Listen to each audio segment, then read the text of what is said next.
Everybody, are we good in Payson? Yep, we're good to go. Okay, and are we good on YouTube? So before I call this meeting to order and give you guys a heads up, we got a long agenda, and then we're gonna have a work session right after this. So if our meeting runs to about noon, we'll probably take a recess for lunch, and we're gonna reconvene after that and jump back into our work session. So just so everybody knows, and what you can kind of expect going forward is after these board meetings, as long as there's issues to discuss in work sessions, we're gonna keep stacking them on top of these board meetings and start getting some stuff done. So just giving you a heads up that Tuesdays might go from a long day to a very long day here real shortly. So with that, I'll call this meeting to order. Tuesday, June 21st, it's a little after 11. And we'll start with the Pledge of Allegiance. Who's doing the invocation? Nick's gonna do that. Good. Josh, will you lead us in the pledge? Allegiance to the flag of the United States of America and to the republic for which it stands, one nation, under God, indivisible, with liberty and justice for all.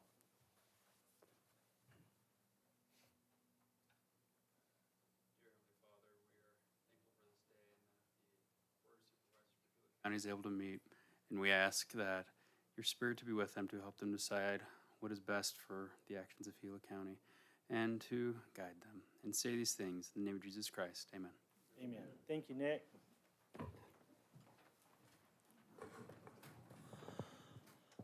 Okay, number 2, presentations. 2A is a presentation of the University of Arizona's Gila County Cooperative Extension Office, the annual report and fiscal year 2022 to 23 budget request to be considered for approval during the Gila County's regular budget process.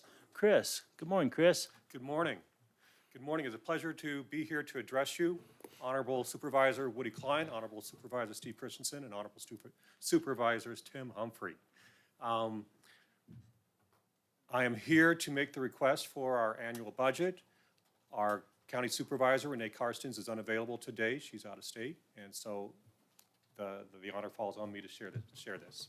So we have offices both in 3 parts of Gila County, based in Payson, Globe, and San Carlos, and I'll talk about our programs in each of these areas.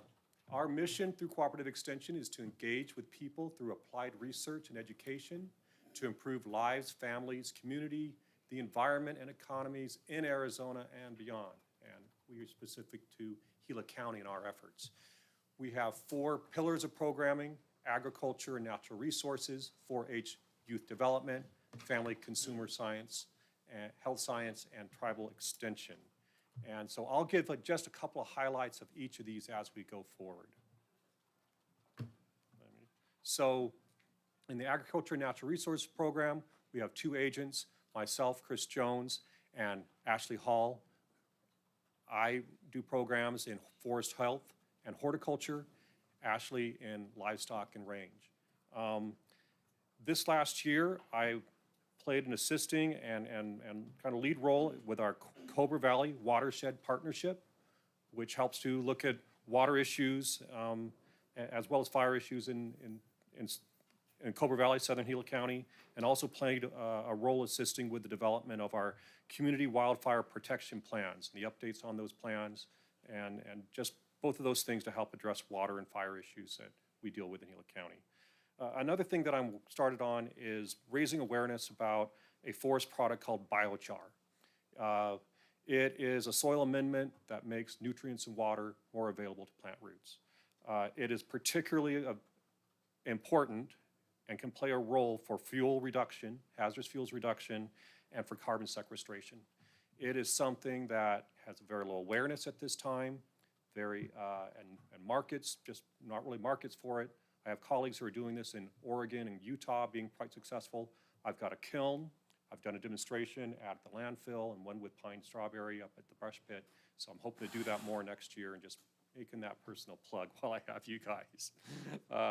Ashley Hall, our range management specialist, she leads the rangeland vegetation management program, has 21 allotments over 2.9 million acres. That sounds like the whole Latano National Forest to me. And plays an important role with our ranching community and relationships with our Forest Service.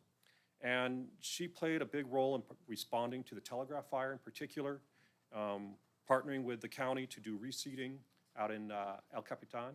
I was traveling, I wasn't able to make it to some of those events, and also working on some research, post-fire research with the telegraph fire and bush fire areas.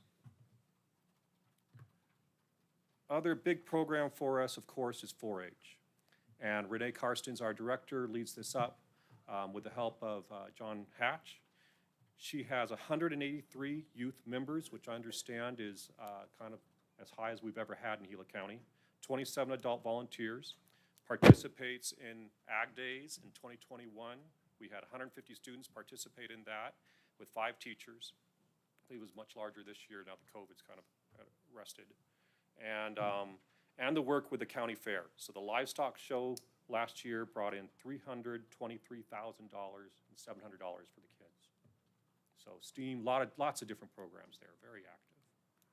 Our Tribal San Carlos, Tribal Extension, the federally recognized Tribal Extension Program under Juan Arias, a great deal of youth programming. And they do gardening, and they focus on native crops and the nutrition. So tying that in with the culture and the food that they eat there, they produced 3,220 pounds of produce in 2021 with their gardening, and also have an archery program for the youth. And our Family and Consumer Science Health Program is run by Ashley Dixon Kleiber. She had over 40 workshops last year in various program areas, thousands of direct contacts, mostly with youth, a good program of social media outreach and infographics in that effort, and a good partnership with the tribal program in San Carlos. And she is also the one who brings in the majority of our grants through the First Things First programs and others, and has several staff working for her. This is our funding for the fiscal year 21. We bring in over $490,000 from the state. That is largely for the staff and faculty salaries and benefits. Also, a portion of that comes from some federal allocations. We have $1.2 million in grants, as I was mentioning, a lot of that, which both Ashleys do, and we really appreciate the contribution and partnership with Gila County at $70,000. This provides us travel and operational funds that are really important for us to be able to do our work, get out in the community, and do what we try to do. So we respectfully request the continuing annual funding of $70,000 for the fiscal year 2022-23. And thank you. If you have any questions for me, I will try my best.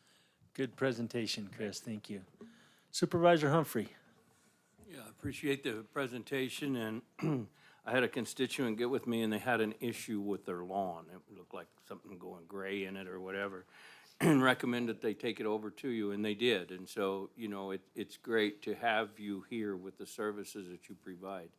And that was just a small part, but what an important thing for that particular constituent that was questioning what was going on with their lawn, and hopefully you'll be able to help them diagnose what that is and help them get through that. So, no, we appreciate all you do for us very much. So thank you very much. She came by yesterday. Okay, good. Supervisor Christensen. Thank you, Chairman. I'd like to thank the Honorable Chris Jones for being here. Thank you for coming. Really good presentation. I think we're getting a lot of bang for our buck for $70,000. Really appreciate the whole program. I'd like to get with you sometime and talk about biochar and some of the other things. Thank you so much. Okay, yeah. I will follow up with you on that. Okay, thank you. So, yeah, Chris, thanks for all this, and for $70,000, yeah, you guys do an awesome job and have ever since forever. And so I know you cover a lot of country in it too. But I too would be interested in that biochar. Would you guys be interested in coming back sometime and doing a presentation just on that? Yes, I will. I've got a presentation I'm doing at a national level next month, so I'll have that done. It'll be less than 20 minutes. I'll make it even shorter for you guys and just let you know what it's about. But what I really want to do is get out to Pleasant Valley, get everywhere I can with the fire department, a safe place that we're able to do the burning, and show how that works, because it's really scalable. The big ones are 12-foot boxes, and they can go through 20,000 tons of biomass in a day and end up around 6 or 7 tons of biomass just from one of these great big boxes. And they're using, tractors, front loaders and things like that. But it can really have an impact when we start using it. Good. I, for one, would be interested in hearing more about that for sure. So, yeah, get with me or Kathy, and we'll get it going. But you guys are awesome. You do a wonderful job for $70,000. It shouldn't be.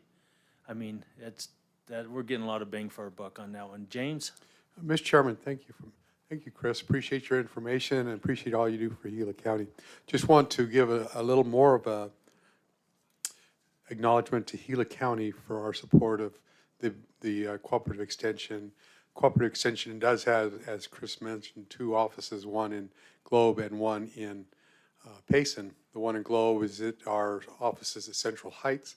We recently added a new office and conference room for them a couple years ago, but we have increased their space here in Globe, and then we do have leased space that we pay for cash out of hand every month and pay for all the utilities for the cooperative extension. And so that $70,000 is quite a bit more than that, and Gila County needs to be acknowledged for that contribution, for that support, for all of it, for the Good. cooperative extension. So. Good. We do appreciate that. Thank you so much, as well as support of our vehicle, of our fleet. Yeah.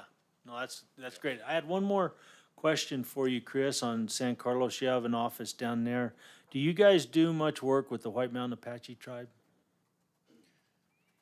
I do not know, and my assumption is not a lot, but I would have to talk with Juan directly to confirm that. Okay. I'd be interested in sometime talking to you, visiting with you more about that. Maybe there's some opportunities, maybe there isn't. I don't know, but I would hope there are. I would too. Yes. So thank you so much, and I appreciate you being here today. Thank you very much, Uh-huh. everybody. Have a good day. Thank you. Okay, 2B, public recognition of 2 employees to the county spotlight on employees program as follows. Perry Wyrick and Crystal Lopez, and we have Erica this morning to present this. Thank you, Erica. Good morning, Mr. Chair, members of the board. Again, thank you for allowing us time to be here today. As mentioned, we do have 2 employees. They're actually carryovers from a previous presentation, so we'll continue that. But we do have Mr. Perry Wyrick. His nomination read, at approximately 12:30, Perry, George, Trent, and myself, along with Rick Henshaw, were outside our shop door when we heard a crash, and a man yelled out, "I'm in trouble here." We all ran over and saw the trailer had fallen, and a man had his knee pinned under the wheel hub of a trailer. I yelled for Perry to call 911, and we began to lift the trailer, repositioning and pumping the floor jack to get him out from under the trailer. A few moments later, his knee was clear, and he rolled out from under the hub and clear of the trailer. We assured him that services were on the way, and very quickly we saw the fire truck arrive and paramedics began to attend to him. And this citizen was eventually okay, but Perry is up in Payson today, and he's with Facilities and Land Management, and he's been with the county almost 6 years. And Perry, I don't know if you're up there, if you'd like to say anything. I'm just happy that luckily the crew was there, just basically coming out of lunch break when it happened, because it was fairly a remote area of the parking area under construction. Great. Well, thank you, Perry. Thank you, Perry. Good job. And our next nomination is for Crystal Lopez. Crystal's spotlight read, since the reimbursement process began for the post-fire flooding, Crystal Lopez's workload has increased. In order to ensure that reimbursements to property owners and contractors are accurately approved and processed, she has had to investigate to make sure she has appropriate documentation and approval. Through all of this extra effort, Crystal has had to field contractors and property owners' inquiries, chase down missing paperwork so that timely payments can be made. I appreciate Crystal's patience with all the extra steps involved to make sure that all payments are coded correctly so the county can be reimbursed. Thank you for all the extra effort. Crystal is with finance. She's been employed with the county over 8 years. She was unable to attend today, but she did ask that we move forward with the presentation, and that does conclude our presentation this morning. So thank you. Erica, thank you so much for all that, and thanks to these two for the job they do. Really appreciate it. Thank you. So, Have a you guys have anything you want to say on this? Just thank you for continuing with this program and recognizing the people that do more and reach out more than they're just expected to. Thank you. Thanks, Thank Erica. Okay, moving on to 3A, regular agenda items. So I'm gonna need a motion to adjourn as the Gila County Board of Supervisors and convene as the Gila County Library District Board of Directors. Mr. Chair, I move to recess as the Gila County Board of Supervisors and convene as the Gila County Library District Board of Directors. I will second. Having a motion and a second, all in favor do so by saying aye. Aye. Aye. Aye. Motion carries. Okay, 3A, information, discussion, action to adopt the fiscal year 2022, 2023 tentative budget for the Gila County Library District. And I have Jackie here, but I see Marion standing at the, So Mike. Jackie's on the phone. Okay. She's remote today. And I told her I would stand here and pretend to be her and she can answer questions online for us if we have anything. So this morning, we are bringing you the 2023 proposed tentative budget for the Gila County Library District. Currently on the screen are the budgeted expenditures of $2,460,713. And that includes expending a secondary property tax amount of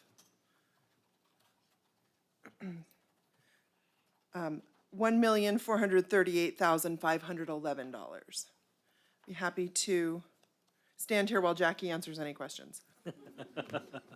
okay, Marion, thank you. Supervisor Humphrey, I have no questions. Supervisor Christensen. I just made a couple notes for clarity. It looks like the adopted budget for 2022 was $2,119,000. Yes, ma'am. Okay, and then we go all the way over to the right, we're budgeted for 2.4. Yes, And so we're just budgeting in case we receive more. as you see, it's mostly in 6010 library assistance. We provide direct assistance, direct financial assistance to the 8 libraries in Gila County. So it's not internal money, it's supporting our communities and constituents. Okay, thank you, Mayor. I believe I'm good, Marion. So with that, I'd entertain a motion. Mr. Chair, I move to adopt the Gila County Library District fiscal year 22-23 tentative budget and the amount of $2,460,713. Mr. Chair, I'll second. Having a motion and a second, all in favor do so by saying aye. Aye. Aye. Aye, motion carries. And I'll take a motion to adjourn as the Gila County Library District Board of Directors and convene as Gila County Flood Control District Board of Directors. So moved, Mr. Chair. I will second. And all in favor do so by saying aye. Aye. Aye. Aye, motion carries. So, 3B, information, discussion, action to adopt the fiscal year 2022-23 tentative budget for the Gila County Flood Control District. Maren, you are actually listed on this one. Yes. Mr. Chairman, Yes, sir. I believe we need to go into Gila County. Did we do it, go into Did- district? Did you go in as are you with the district now, or are you the Board of Supervisors? No, we're in the district. Okay, Okay, I'm sorry. okay. Yeah. We did it. Yeah, I so moved. Yep. Okay. We made it short and sweet. Thank you. Okay, continue on, Maren. Okay, so each year we bring to you the flood control district budget for 2 purposes. One, so that our constituents are aware that there is not currently a flood assistance tax, but we do put this out there every year so that the information is available. And for 2023, we are currently budgeting $258,913 for flood control. That does not include capital expenditures for flood control. That's just operating the flood control department. But I'd be happy to answer any questions if you have them. Supervisor Humphrey, I have no questions. Supervisor Christensen. No questions, thank you. I have questions. Sure. Okay, so, and if I remember right, this is nothing more than to pay for the folks that work in flood control, right? Ongoing operations, including salaries. So like if there's an ongoing like software thing, it comes out of this. But this doesn't include like if there's a major flood control project, right? Like Campaign Creek and things like Right. that. Those do not come out of this because this is a general fund budget. That money comes out of someplace else. Is there a reason we don't put all this into one fund, like one flood control fund that So shows? well, it's in capital, you can see where flood control is. But our friends at ATRA and the Goldwater Institute look at our budget every year, and what they look for is variances. So they'll see, for example, on this one, that the budget's increasing $12,000 for this department. That will be fine with them. If this budget went up $3 million, they would submit an inquiry, and then you would all hear about it, and it would show every year in our budget book that it would go up and down. So we do our best to keep all those general fund budgets flat so that capital is where all those are concentrated, so that when we do get questions, they're easy to answer and they're straightforward. And we're not nickeling and diming ourselves into an explanation that is more complicated than what you would want to be responsible for. So let me change directions and ask you, why do we have this instead of just having our people out of one code? I mean, why is it broke out for Because this we 258,000? Because we could, if we chose to, and you have historically chosen not to, you could levy a tax to assist with flood control. So it's one of those things that we're required because the flood district exists. We are required to stand here and tell you about it. Okay, thank you, Maren. Do you guys have anything else on this? Nope. So I'll entertain a motion. Mr. Chair, I move to adopt the Gila County Flood Control District fiscal year 2022, 2023 tentative budget in the amount of $258,913. Mr. Chair, I'll second that. Having a motion and a second, all in favor do so by saying aye. Aye. Aye, motion carries. Thank you, Maren. And I'll entertain a motion to adjourn as the Gila County Flood Control District Board of Directors and convene as the Gila County Street Lighting Improvement District's Board of Directors. So moved, Mr. Chair. I will second. Having a motion and a second, all in favor do so by saying aye. Aye. Aye, motion carries. 3C, information, discussion, action to adopt the fiscal year 2022, 2023 10D budgets for the Gila County Street Lighting Improvement Districts per the fiscal year 23 budget schedules entitled Street Lighting Improvement Districts. Maren, you're it again. So here you see, there's actually, I believe, 2 pages on this. So what's on the screen right now shows you what the property tax levy for our street lighting improvement districts are.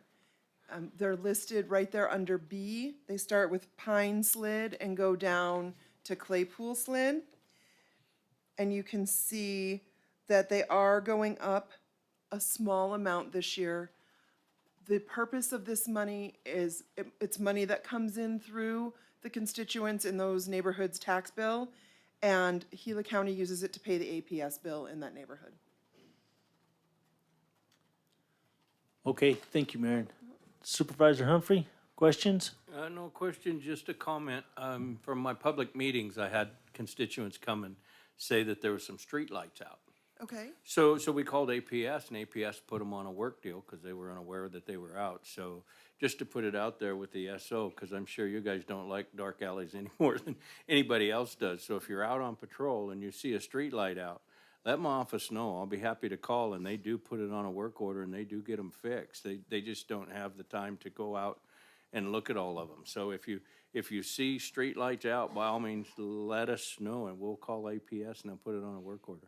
and APS does have a special section on their website where you can report an outage like that. There's a number about this long on each pole. It's yellow and black. You just put that in, and the report goes right in, and it goes right through their system. Right, so it's So- like, well, they need to do a better job because we got streetlights out. Yeah. Well, maybe it's our job to help them. And you can do it on your phone or your computer. It's super Okay. easy. That's all I had. Supervisor Christensen. Thank you, no, I have no questions. Okay. I think I'm good as well, Marion. Okay. So thank you. So with that, I'd entertain an motion. Yeah, Good for Thank- it. There you go. I'll spit it out here in a minute. Mr. Chairman, I will move to adopt the Gila County Street Lighting Improvement District fiscal year 2022-2023 tentative budgets in the total amount of $51,616. Mr. Chair, I'll second that. Having a motion and a second, all in favor do so by saying aye. Aye. Aye, motion carries. Now, 3D, information, Yep. oh, no, back up. We gotta change I that. need a motion to adjourn as a Gila County Street Lighting Improvement District's Board of Directors and reconvene as the Gila County Board of Supervisors. So move, Mr. Chair. I will second. Motion and second, all in favor do so by saying aye. Aye. Aye. Motion carries. Now, 3D, information, discussion, action to adopt the fiscal year 22-23 Gila County tentative budget, authorize the publication of the summary budget, and set the public hearing for July 19th, 2022 to adopt the final fiscal year 2022-2023 Gila County budget. Marin, I think this might be your last one. Oh, yeah. It is. Cool. Good morning, First Mr. day. Chair, member supervisors. You've worn different hats this morning, but I'm still me. 4 months ago, we sat down with you and you gave us your priorities so that we had a good foundation for this year's budget. We took that information into consideration while we did our research and while we worked with the department heads in all of Gila County's departments.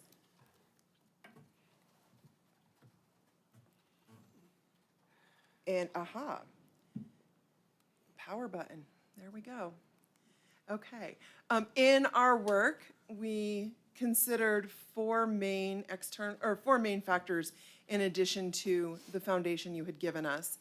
We have external factors, public service levels, maintaining our property tax rate at $4.19, which has been consistent since 2010, and delivering a balanced budget. So under our external factors, the key external factor that drives our budget is the expenditure limitation set by the Arizona Economic Estimates Commission. In 2023, the limit for Gila County is $46,330,256, which is up just over $432,000 from the previous year, or just under 1%. The key consideration in that is our most recent expenditure limitation report, which was for fiscal year '21. We had about 10% room available between our allowable expenditures and the expenditure limitation. So there was room between what our expenditures that we have to report are and what that limit was for 2021. The other external factors that go into the budget that we're showing you today, key one is the actual minimum wage versus prevailing minimum wage. All three of you see in your communities what it really takes for a family to make it in Gila County, what it really takes for your staff members to do okay. And you also see what our competitors are paying for jobs with similar or less skill set requirements. The other consideration in the market right now is the availability of materials, equipment, and vehicles. We have found, even as recently as yesterday, that it's taking as long as a year to order a vehicle. And there's, for some vehicles, only a week that you can get on the buyer list. So we're encountering the same thing as everybody else worldwide about availability and costs. So those are considerations that are external factors. We also wanted to look at public service levels. The three key areas for that, for our constituents and our communities, are public safety and justice, health and emergency management, and our infrastructure. The third consideration is the $4.19 tax rate, which, as we mentioned, has been consistent since 2010. So on the right side here, we show what the last 3 years' net assessed values in Gila County are and what that translates to as a primary property tax levy. So for 2023, the net assessed value is $593 million, which would result in a primary property tax levy of $24,855,092. In that $593,000, as it compares to the $561,000 from the prior year, $11 million is new construction, which is pretty incredible.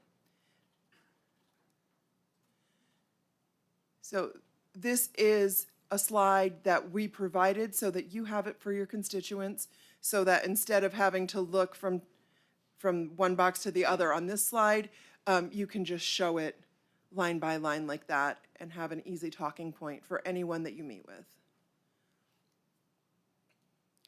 So a common question that we get about that $4.19 is, well, you say that my tax bill hasn't changed, but I'm paying more taxes.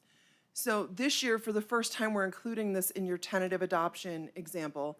We have created a tax dollar for Payson, one for Globe, and one for Miami, that allows you to show your constituents where the tax dollar that comes into the Gila County Treasurer, where that breaks out.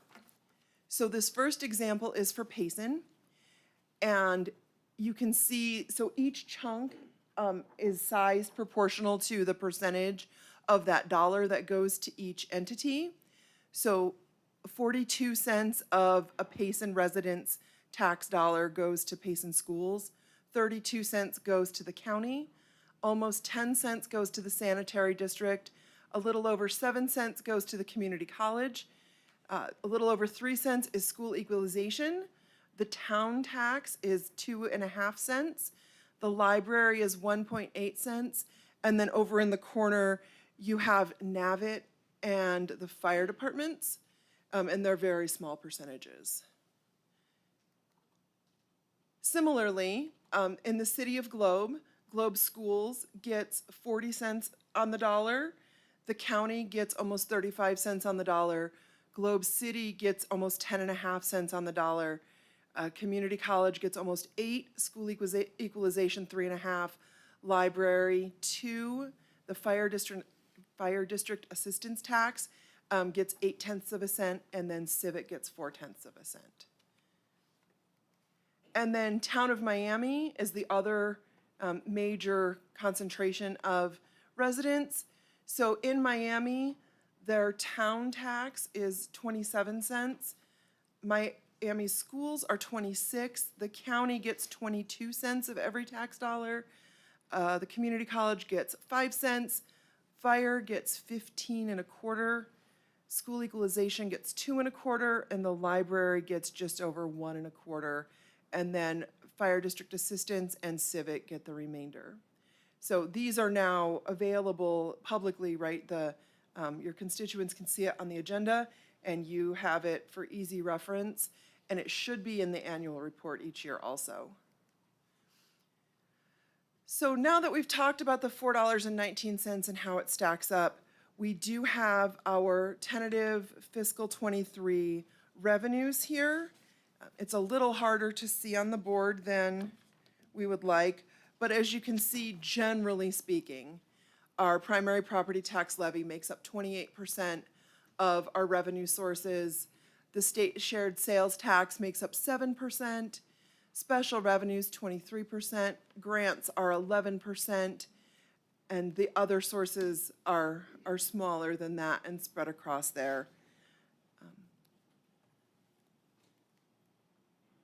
And then when we consider all those revenue sources, we then see what we can do as far as expenditures. So the way 2023 is shaking out, about 1/4 of our total expenditures are looking like they're going to be general fund. That's about 31 million. We are estimating $33.5 million for grants and restricted funds. We have the American Relief Plan Act money, which is just about $10.5 million, so that's 8% of your total budget. We have capital requests of $24.3 million, which is 20% of your budget.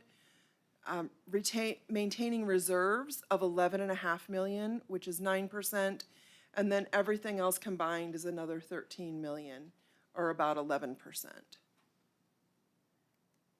In comparison to the last 5 years that we have listed there, this dollar amount sets the upper limit of expenditures. It does not mean we're going to spend it, but today what we need to do is set the absolute ceiling that we will not exceed for the budget that we'll bring to you in July. And this amount allows you, as the supervisors, to engage in all of these expenditures should you choose to do so, and should the revenue sources come in to do them. It's both a best and worst case scenario. So we expect that that number will accommodate everything that we need to do, and we expect that we will be well below or well within our expenditure limitation of $46,330,000, because approximately $78,092,000 of that 128 is excludable from the expenditure limitation. For example, all the ARPA money. So all federal and state grants are excludable from that. The assistance that we got for the post-fire flooding is excludable. So those kinds of things bring that 124 down to that $46 million target. So going from there, we can look at our general fund, and this is fairly consistent across the 4 or 5 years that I've been looking at these numbers for you. And this shows us and allows us to show our constituents where your priorities are, right? That you're putting your expenditures where you say you are.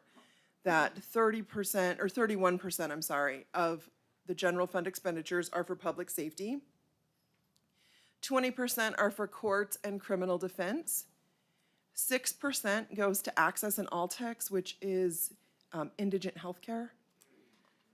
3% goes to health and emergency management. Facilities and fleet is another 3% of the general fund.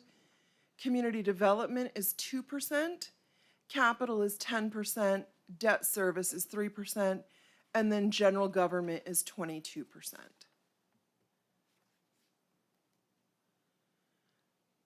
And then we have here, these are what will be published in the newspaper. So this is Schedule A, which is the summary that we publish every year and shows you, let's see if I can do this without blinding anybody. Shows you down here in the corner where the expenditure limitation is and where our totals are. So that information is there. That will go in the newspaper. And we also put in the newspaper this next schedule, which is Schedule B. This shows the proposed budget property taxes, both primary and secondary, and shows you the street lighting improvement district that we talked about earlier. And also shows, again, I'm trying not to blind anybody. So here on the second page, you can see this line here under A2, where it shows 0. That's where we show both you and the constituents every year that while we don't levy a secondary property tax for that, we could. And something that we don't put in writing on this, because we wouldn't ever want someone to take it out of context.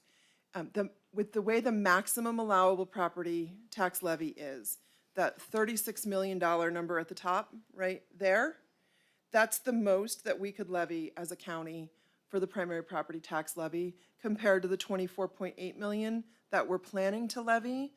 If we levied that maximum, it would be like $6.23 compared to the $4.19. That's usually a good number for the three of you to have, just as a note. That even though 419 may feel like a lot, it's not anywhere near the most that we could levy. So we will end up with, assuming that these dollars become what is tentatively adopted today and what goes through Truth and Taxation next month, the total county tax rate, including the primary and secondary property taxes, will be $4.5325, which is the same as previous year.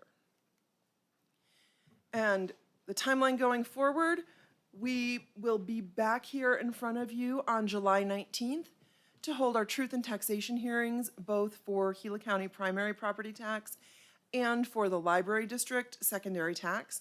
We will also bring to you that day the final budget adoption for your consideration and hopeful adoption. And that concludes our presentation this morning. Be happy to answer any questions you have. Aaron, thank you. Supervisor Humphrey. Just one question on the tentative budget that we're Sure. approving today. Yes, sir. We're keeping ours at 419, but also the college and some of the others can raise and usually try to put in for a raise in their taxes every year. So has that already been put in for the tentative budget that we're approving today? We don't include those in our budget because that's not our money. Right, but we collect it and issue it, correct? The treasurer's office collects it and issues it. That information is due to us by July 10th. But the overall percentages don't change that much. Okay. So yes, we will, if the tax dollars that we showed you today change, we will update those for our presentation on July 9th or July 19th. But in order for them to change those percentages, it's a pretty massive, would require a pretty massive change. Okay, I was These just, percentages if are we're pretty doing a consistent. tentative budget that we can't go over, I was just being sure that, This is the money that you have the authority to spend. Those monies are pass-throughs and are not considered, they're not spent okay, by you. okay. Thank you. No further questions, Mr. Chair. Supervisor Christensen. Thank you, Mr. Chairman. Thank you, Mayor.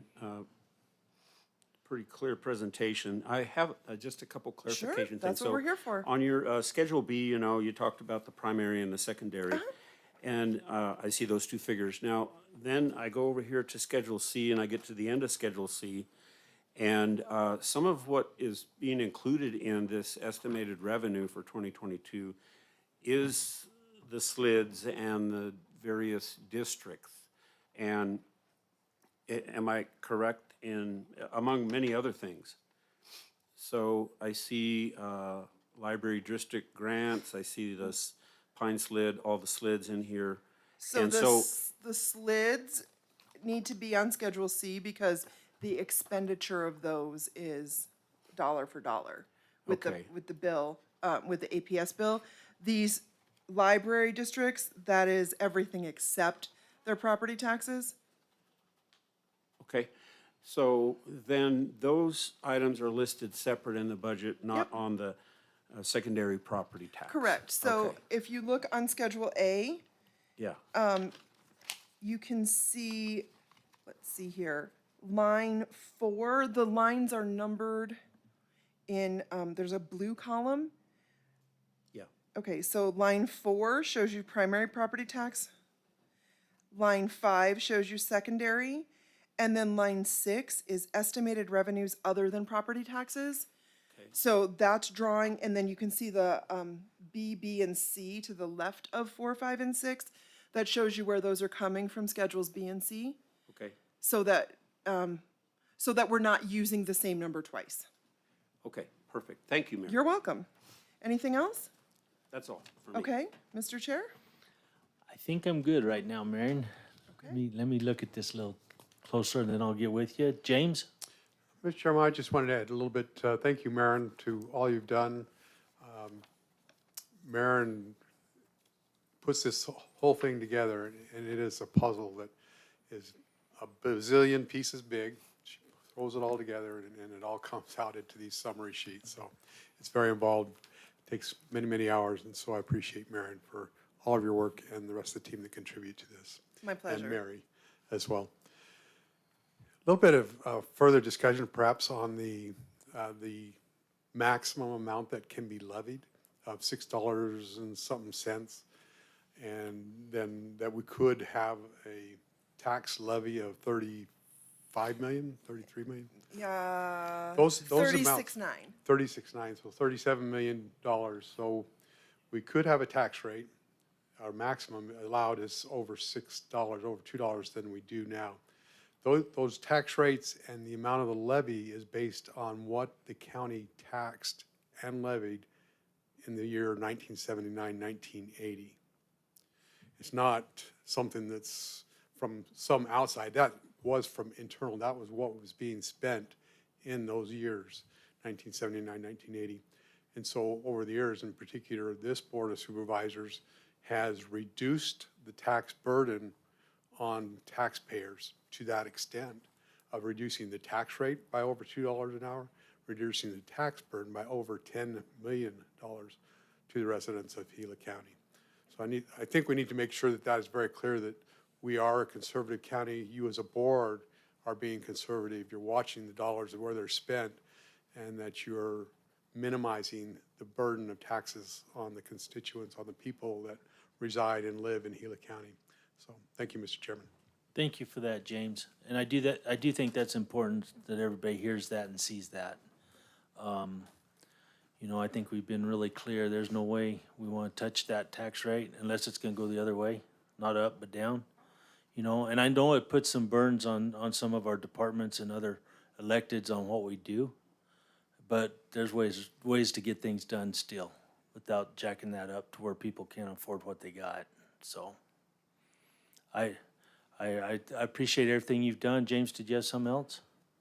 I would just, Mr. Chairman, this proposed budget does include salary adjustments for employees. If the board would care, I can share what that entails to a degree, or if we want to have that discussion later on, we certainly can do that. Yes, and I have my notes on that also, if you're interested. I am interested, and there's been some interest from our communities on salaries and where we're headed with that. So if you've got it with you, Sure. I would entertain listening to it and seeing it and letting the people on YouTube and wherever else and these folks here see it. Okay, so the plan that leadership and management has developed results in approximately $2 per hour for all employees as an increase. It would narrow our pay ranges so that every employee would be within 80 or 120% of the midpoint of their range, so that you wouldn't be working here for 30 years and still only be 10 or 11% through your range. It also ensures that we bring all of our employees up above minimum wage so that everyone is where they ought to be. For some of our pay grades, the $2 an hour was insufficient to do that. So those pay grades will get an increased minimum to get them up above minimum wage and into that. The only department that is different than that would be probation. Their increases are set by the state at 2.5%, and we are matching that. So the $2 an hour for your average employee results in a $4,160 pay increase per person. And we broke that down and we double checked and we looked at cost of benefits and taxes and things like that. And it results in every employee's take-home paycheck being about $100 more every 2 weeks, which, considering the way the world is today, is pretty good for our, we have 520 employees currently on staff. So we're looking at about a $230 per month take-home increase for every employee. James, was there anything I missed? So Marion, with that, what did that do to the overall figures as a county and wages? I mean, we spent X amount of dollars in wages. What did we go up to? We've talked about this, that, you know, there's only so much we can afford. Yeah. That's all there is. So what did we increase it by? So it's built into what we're looking at today, and it is just a hair over 2.3 million.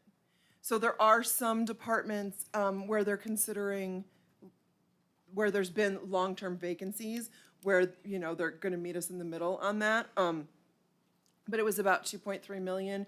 And since we still had 10% room before we were approaching the expenditure limitation, that 2.3 million only uses up half of that.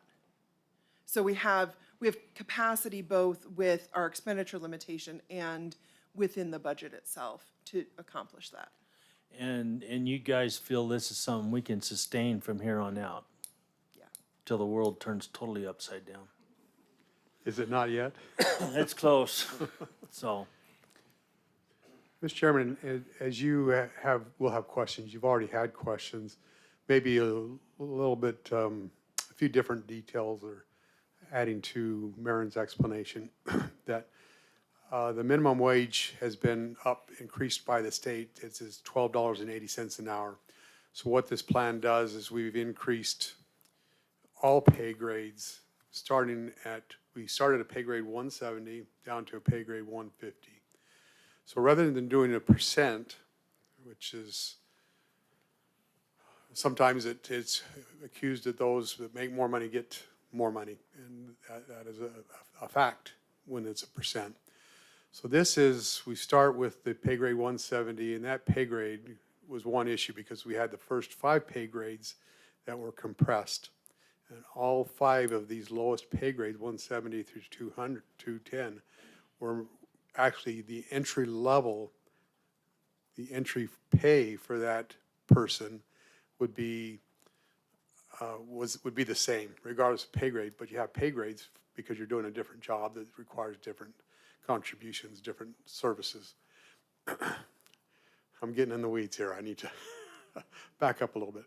So we increased in the pay grades. That was the first thing, is to get our pay grades in such a condition that accounted for the inflation that has come, the minimum wage that has been set, and then the artificial minimum wage that Marin mentioned that fast food restaurants around town are advertising for certain minimums.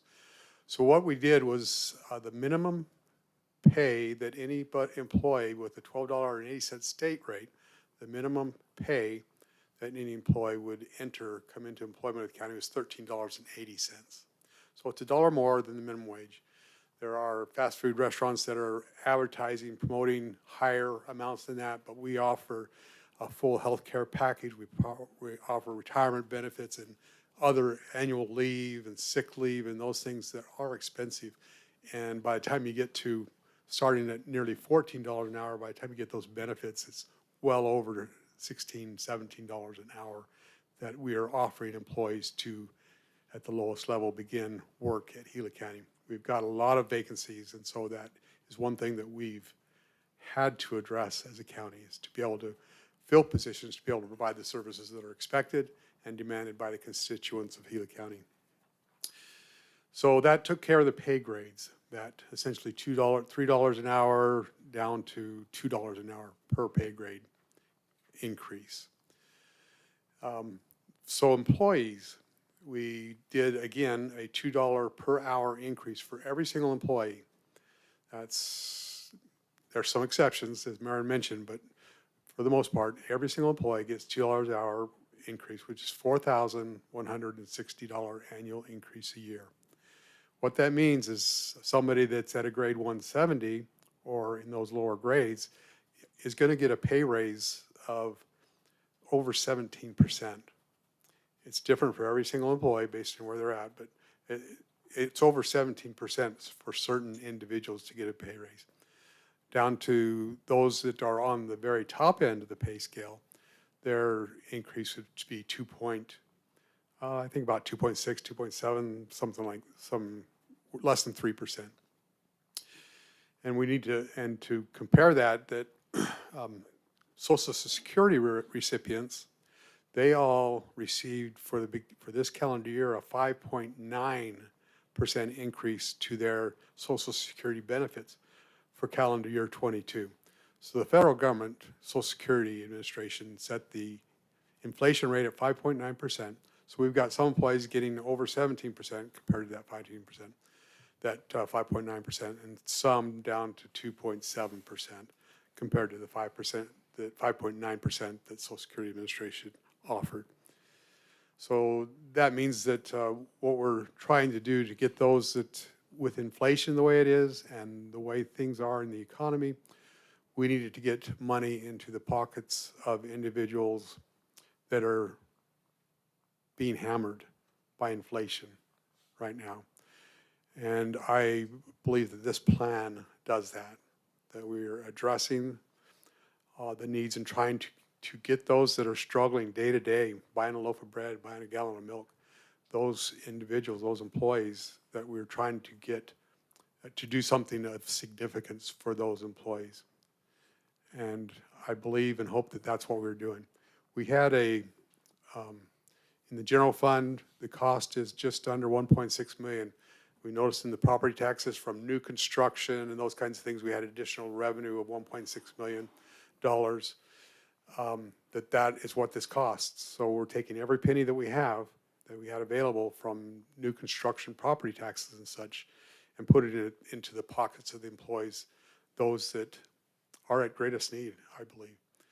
And so I've been struggling with this for a year of how can we help our employees and try to do something for them that makes some significance, and putting every dollar that we have into employees that need it the most is, I believe, what we're recommending to the Board of Supervisors.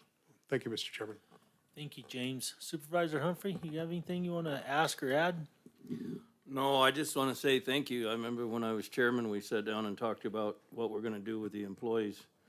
And yeah, it's when real quick, we got on a computer and put, $2 an hour raise per employee with, and then we come up to the $2 million, and it's like, something like that'll work.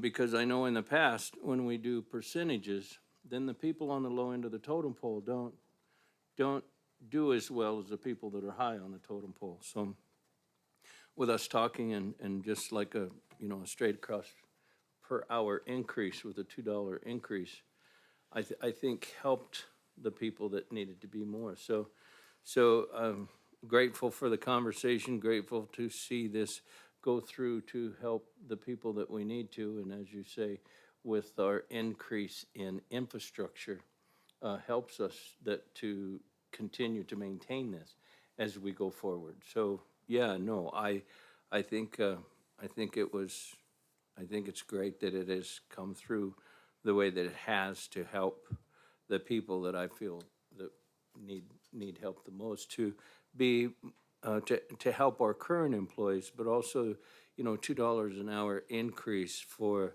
positions that are unfilled may help us be able to attract employees as well. So thank you very much. Supervisor Christensen? Thank you, Mr. Chairman. I want to thank James and Mary and Marin and whoever else was involved in this. It's precisely the kind of thing I've been wanting to see come along, and here it is. It's right in front of us, and it is the fairest way I think we can distribute the money. It's the exact process I was hoping for. Hopefully, it will create real change in our employees. I have a feeling we're going to address this more often going forward, but for today, it's a great thing, so appreciate it. Thank you. I'm the same.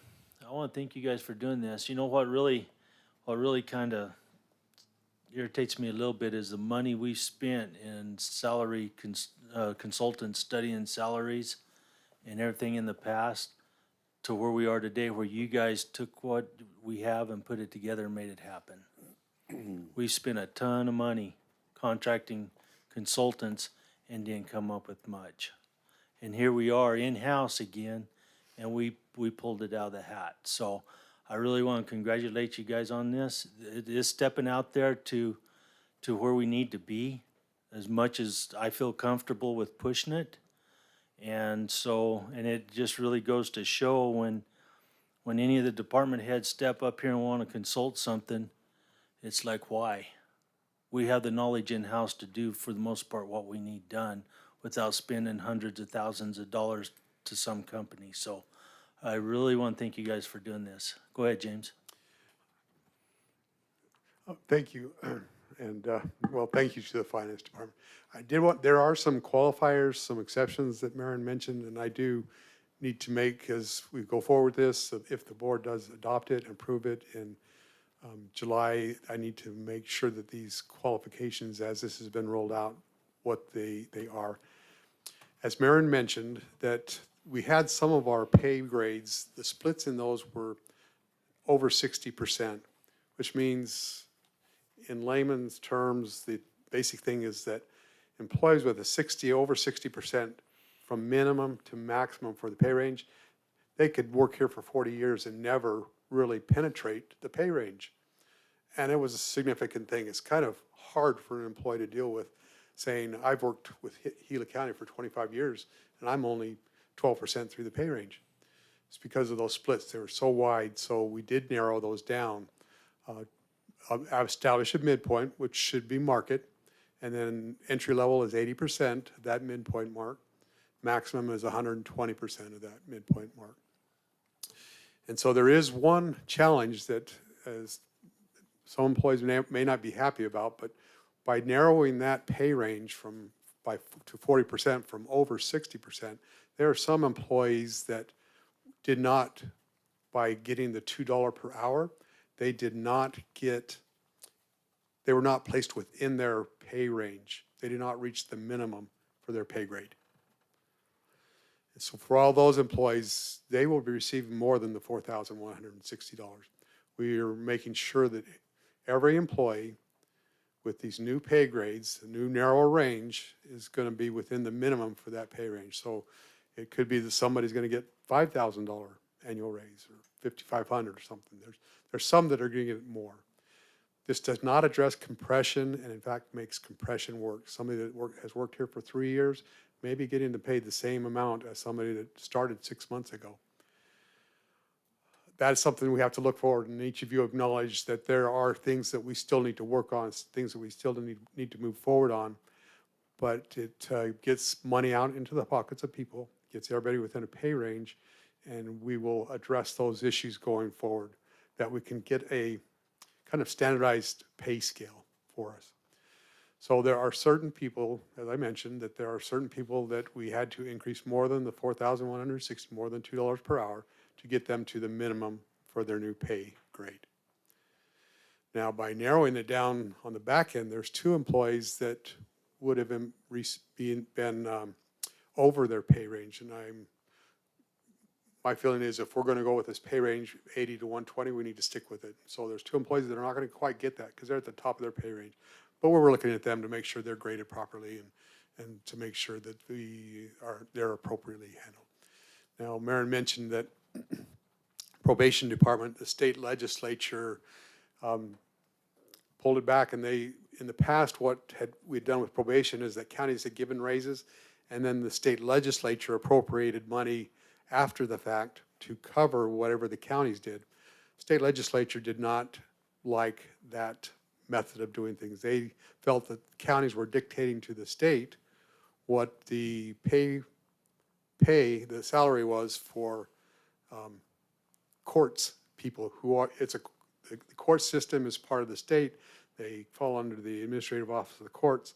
And so the state legislature decided we're gonna establish the pay increases for probation officers rather than have counties tell us what we're going to pay them. So the state legislature, it's not been passed, and we'll see what it is in the budget, but what was in the governor's budget was a 2.5% increase for probation officers. And as Maren mentioned, that we will be matching that 2.5%. There's some activity at the legislature that they would increase that amount. If that is increased, we will match whatever it is that the state legislature allocates for probation officers. But as of right now, it's 2.5%.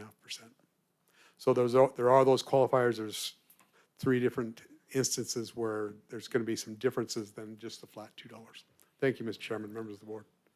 Thank you, James. I still go back to what I said, is we've come a long ways just with in-house with what you guys have done on this. And so it's hard to cover every single person. I understand that.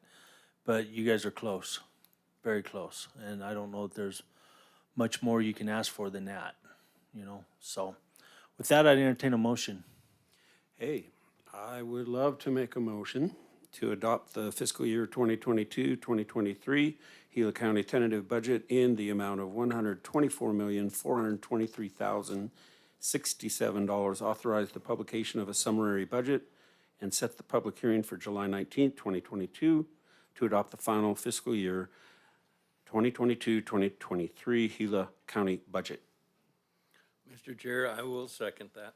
Having a motion and a second, all in favor do so by saying aye. Aye. Aye. Aye, motion carries. Thank you, Maren. Thank you. On to E. I think that's it for you. I'm Good done, job. thank you.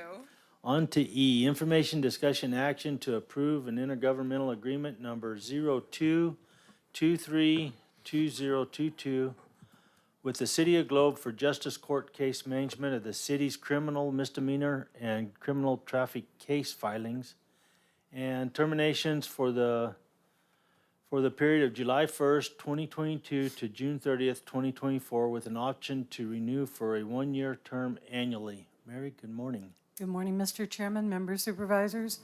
Well, I wish I had that for you today. Unfortunately, the City of Globe postponed the item on their agenda, and they're not going to hear that until the 28th. So I would ask at this time we table this till the next meeting. So do I have a motion to table this? Mr. Chair, I move to table this item into a further agenda. I will second. Having a motion and a second, all in favor do so by saying aye. Aye. Aye. Aye. It is tabled. Thank you, Mary. Thank you. Okay, 3F, information, discussion, action to approve cooperative law enforcement agreement number 21-LE-11031200-038. Modification number 1 between the Gila County Sheriff's Office and the U.S. Department of Agriculture, Forest Service in the amount of $74,800 for the performance period of February 1st, 2022 through December 31st, 2025. Morning, Matt. Morning, Mr. Chairman, members of the board. So on March 16th of last year, the board approved this current agreement. And again, like you noted, it was for $74,800 kind of reimbursement, partial reimbursement or reimbursement for all the activities we do to assist the U.S. Forest Service on National Forest Service lands. This is a modification 1. It changes the single-year operating plan to a multiple year through December 31st of 2025. Same amount that we would get annually, $74,800. And it also has an administrative change to change the program manager from Bray Addison to Thomas Hughes. But nothing else changes. I'd be happy to answer any questions. Thank you, Matt. Supervisor Humphrey? Yeah, in this agreement, is there clauses to ask for an increase? Because gas goes up every day, and here we're approving this, but what are our expenses going to be from here to 2025? So really, this amount is probably lower, well, not probably, it's lower than what we expend on there already. To my knowledge, it doesn't change. Yeah, I'll have Sarah can explain that better. Yeah, please. So Supervisor Humphrey, this is literally the Forest Service contacts us and tells us what we're going to get. They have increased it once since I've been with the Sheriff's Office, and they also did give us a one-time increase when we were dealing with Waterwell. The tragedy that happened there, they gave us $10,000 additional that year. Other than that, I get notified of what the cost was. I can bill this agreement in about 2 months. We usually span it out throughout the whole year. And what do they require of us for this amount? So this is anything that we do patrol-wise that's on Forest Service. So any of our fire severity patrols or things like that, when we're not in like an active fire, comes bills out of this. Any patrolling, anything Like that's... the campgrounds and yeah, things of that like nature? a domestic violence happens at a That we campground. try to depend on posses for, and we don't have near the posses, and so thank you, federal government, for giving us these little bit of money for more work than we do. So that's kind of Absolutely. what we're approving today, and that's what we're gonna get. Yes. Need there be more said, I guess. Supervisor Christensen, you got anything to add? Thank you. No, I have no questions. Thank you. Matt, thank you. Thank you, Sarah, for this. Tim's right. It does need to be more money, but that's another day. So I'll entertain a motion. Mr. Chair, I move to approve the Cooperative Law Enforcement Agreement Number 21-LE-11031200-038, Modification Number 1. Do I have a second? I'm having a hard time with this one. But I guess it's better than nothing. I'll second this. Having a motion and a second, all in favor do so by saying aye. Aye. Aye. Aye. Motion carries. Thank you. Thank you, Matt. Okay, moving on to 3G, information discussion action to review the proposed Gila County Sheriff's Office Detention Officer Pay Plan Steps Program, which will be funded by deleting 4 general fund detention officer positions and authorize the county manager to sign the wage and salary administration for detention officers. GCSO Detention Steps Program and Document. Matt? So I'd like to start out by saying, and I know there's been articles in the paper about it and everything, our detention bureau has struggled for some time. And we have some great staff, many of whom are here today, that have, worked all the extra hours that it's taken, mandatory overtime, and worked short staff. We're housing many of our inmates in Graham County because of limited staffing. And this has adversely affected especially the Northern District because of our temporary and/or complete closures of the Payson Jail due to lack of staffing. So I'm excited to be able to present this to you guys now because, this, as it did with the deputy step program that you guys approved, a year ago, has greatly helped on the deputy side. So, of course, to help with recruitment and retention, promote parity with other law enforcement officials, and maintain consistency in the market position so the county continues to have the engaged workforce needed to provide for the safety and security of all persons housed within the county jail. The plan applies to all detention officers in the Gila County Sheriff's Office from the rank of detention officer through the rank of detention lieutenant. This plan incorporates pay for experience across the board and addresses pay disparities and compression issues within the Detention Bureau, and never replaces any other board supervisor's approved compensation plan for detention employees with the Gila County Sheriff's Office. The cost of implementation is $166,306.38 for salaries and an additional $26,764.71 for employee-related expenses. As you noted, to do this, we worked with county management to develop, a way that we could get this implemented, and then it does involve deleting 4 general fund detention positions. So I'll be happy to answer any questions. Thank you, Matt. Supervisor Humphrey? Yeah, implementation, you said 166,000? 306.38 for salaries. Okay, is that in our tentative budget that we? So those salaries, those positions are budgeted. And like I said, we're willing to forego those positions to help get this plan in effect. Okay. No further questions. Supervisor Christensen? Thank you, Chairman. Thank you, Matt. Good presentation. I'm real familiar with what we're talking about because we've talked about it many times. And so I don't really have any questions. I am a big supporter of our public safety personnel.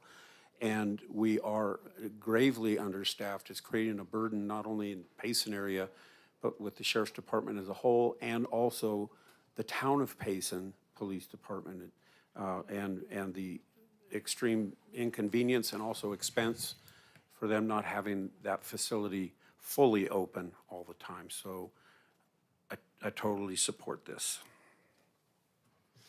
Thank you, Steve. So, Matt, this is gonna work the same way as that, your STEP program for the officers, and it's what you're predicting. So we started working on this STEP program almost right after the deputy one, and it's based off of the same scale. This will get us up to like our current, I don't want to say competitor, but the people we're losing are detention staff too. Will bring us up to what they're, or close to what they're offering now. Now, as soon as we implemented the deputy one, everyone upped their salaries, but the troops saw what we did and what we're working towards. Sure. And appreciated that, and we foresee the same thing on the detention side. So tell me about the 4 positions you're gonna give up to do this. Is that vacancies that you guys have just been unable to fill for so long that they're just stagnant, or what? So we're currently down 22 and a half positions, the last report we pulled, which is a very high, I mean, when we only have 60 and a half positions total, we're down 22, or 20 and a half, that's a large number. So we kind of had our detention staff go and look and kind of did a perfect scenario. We could use every 60.5 of those positions we could use. But given the fact that we have been down so much for so long, at this point in time, losing those 4 positions to get this implemented will work out, is what we need to do now to keep us, keep us operating, or of course, trying to improve things for our detention staff. So, sorry, but so we do this, we put it in place, and these folks get a raise, which they do definitely deserve, and everything, and so the wages will come up. Do you think that's gonna attract some other people, hopefully? I mean, that's the goal? So we are doing actually a large recruitment effort right now. You'll see something really soon. I mean, we've actually got a whole recruitment page for the sheriff's office now. We're actually completing some recruitment videos that we hope are gonna help. Of course, salaries are a large component of recruitment, Sure. and retention for that matter. So this is a huge component, a component that we don't have a whole lot of control over. We've made a lot of changes on the side that we do have control over. RGL Commander, Major Newman has made some great changes, again, trying to make the environment better.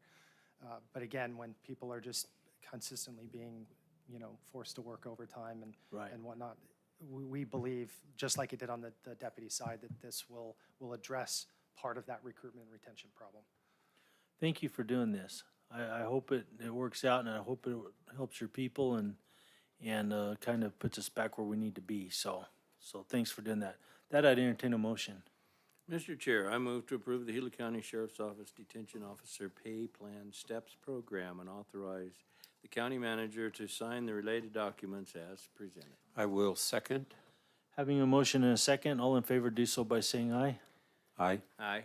Aye, motion carries. Thank you, Matt. Thank you, Sarah. Thank you very much. Moving on to H, information, discussion, action to approve a cost-sharing agreement for statewide voter registration database between the Gila County Recorder's Office and the Office of the Secretary of State at a cost of $2,834.67 for fiscal year 2021 through 2022. Sadie, good morning. Good morning, Chairman and members of the board. So today I'm presenting, basically it is our statewide voter registration database. The state hosts it and all 15 counties use it. And at the end of 2022, they take the numbers of the registered voters in Gila County and all the other counties and divide it up and do a percentage. So basically our percentage, or our amount is $2,834.67 to use the voter registration database that is linked to all 15 counties. Any Okay. questions? Thank you, Sadie. Supervisor Humphrey? I have no questions. Thank you, Sadie. I have no questions. Sounds like we need to do it, Sadie. Thanks. Thank you. That I'd entertain a motion. Mr. Chair, I move to approve the cost-sharing agreement for statewide voter registration database as presented. I will second that. Having a motion and a second, all in favor do so by saying aye. Aye. Aye. Aye. Motion carries. Aye. Information, discussion, action to approve the intergovernmental agreements between the Gila County Recorder's Office and the following entities and jurisdictions: Town of Miami, Town of Hayden, San Carlos Apache Tribe, Canyon Day Assembly of God Church, Tonto Basin Fire District, Young Public Library, Isabel Hunt Memorial Library, and the Town of Star Valley to establish election drop box locations. Sadie, you're it again. All right. So I'm coming to you regarding drop boxes. I wanted to explain a little bit about the drop boxes. So A little bit of history about the drop boxes in Gila County. We first got our first one in 2006, and it was just one blue box that we set out here. Well, not box, but it looked like a mailbox.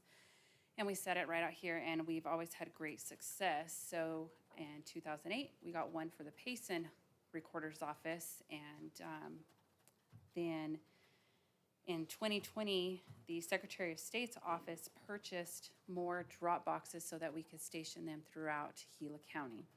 And that was with the CARES grant. So we currently, if this is approved, that we will have 11 drop boxes throughout Gila County. When we consider drop boxes, it's just not just anywhere. We go through great lengths to try and find a secure, safe place for these drop boxes. We look for high traffic areas, we look for common locations known to the public, secure, convenience, and also ones that could be drive-up accessible. The impacts that drop boxes have on Gila County is the return postage. We save a lot of money. It's about $1.13 to return one ballot to us, and the county pays for that. Voter confidence, they're not required to mail it. They can drop it off in any of these locations. It is also habit forming, so once the voters realize that it's there, they can always go back there and drop it off. Low maintenance, very low maintenance. We work with the sheriff's posse, and they go out and check these boxes and pick up all the early ballots for us. It also gives the voter another option to return their ballot instead of walking it to our office, mailing it, or going to the polling location. So there are different types of drop boxes, but the ones that we use are secure, and they are secured on a concrete slab. We have all of our drop boxes outside, and they are either under a camera, or we will be getting the Ring cameras to have stationed so that we can see what's going on. The security measures, they're bolted to asphalt or to a concrete slab on camera if possible. We have to put fire suppression cans in them. We have to put one at the very top and one on the side. We get phone calls all day that we have cat food inside of our drop boxes, but it is not cat food. It is fire suppression cans. We never give out our pickup schedule of time, date, nothing. We do not give that out just so that the sheriff posses are safe, and really it's just easier that way. Each drop box has a different key. We do not have the same key for each drop box. And it's a very defined chain of custody that we use when we pick up these ballots. Basically, on the chain of custody logs, it's the name of the team picking it up, the seal number. Each one has to be sealed, time, date, and location, how many ballot packages were retrieved, if there's voter registration forms in there, if there's garbage, whatever's in there, the sheriff's posses, they list it and make sure it's all there. Once they put it all in the secure cans, they bring it back to our office, and my team sits down with the sheriff posse, and we go through each one of those ballots and everything that is in the drop boxes. It is always a bipartisan team or sheriff's posse. I've never had to use a bipartisan team. It's always been the posse. They are wonderful to work with. They always use the posse car. They don't ever use their own personal vehicles. They're always wearing identifying clothing. And everything that we went over to is in the Arizona Procedure Manual under Chapter 2, under the early voting section. So with that, let me give you some stats. In 2020, there was a total of 67.7% voter turnout just for early voting alone. That's 23,079. That's how many ballots we received back. Out of that, 8,997 of them were mailed back to us, or they were the UOCAVA military ballots, which military or UOCAVA, which is overseas voters, they have the opportunity to email them back to us in a secure site that is ran by the Secretary of State's office, and it goes directly to Charlotte. The Globe Recorder's Office drop box, just the one that's usually sitting right outside Mr. Menlo's office, received 2,769 early ballots. The Payson drop box at the Recorder's Office received 7,807 early ballots. The individuals, there was 1,403 voters that came into the Globe office to vote early, 1,812 that came into the Payson office to vote early, and the drop boxes throughout Gila County, not including the one that is in Globe and in Payson, there was 209 early ballots dropped out. For having that as our first time and very little publication and all that, that was really big for our office. So basically, overall, 67% of the voters in Gila County voted early. Only 14% actually went to the polling places in the general election of 2020. Out of the 23,079 voters, 47% of the voters used drop boxes, 38% of the voters used the mail, and 15% of the voters walked into our office to vote early. So with the locations that we have chosen, the first one would be here at the Globe office. It would be right out here, outside of Mr. Menlo's office, right there on the corner. Then we go to the town of Miami at the police station, Roosevelt Fire District, or it's actually Tonto Basin, but they have a substation in Roosevelt, and then Tonto Basin Fire District, in Roosevelt, and then we go to the Payson Recorder's Office, Pine Strawberry Library, or the Isabel Hunt Memorial Library, and then Star Valley Town Hall, Young Library, San Carlos, we use their administration building, which is Mitchell Hoffman Administration Building, and then Hayden Town Hall, and also Canyon Day Assembly of God Church. 2 years ago, we had a lot of trouble with certain political parties and certain organizations. They demanded us to put a drop box in an unsecure location, which was the convenience store in Canyon Day on Highway 60. They wanted a drop box there. I almost had a heart attack when this guy is yelling at me and telling me this is where he wanted it.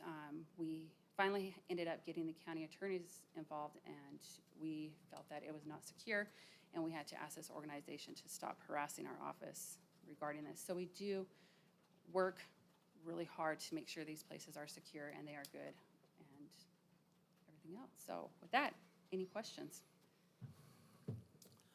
Supervisor Humphrey. How many counties use drop boxes? All 15, So if we didn't, we'd be the only one that didn't. yes. Apache County and Navajo County are trying to figure out how they can use the Ring cameras also, but they have, I believe, one of the counties has 3, but they do have some, yes. Thank you. You're welcome. No further questions. All right. Supervisor Christensen. Thank you. Thank you, Sadie.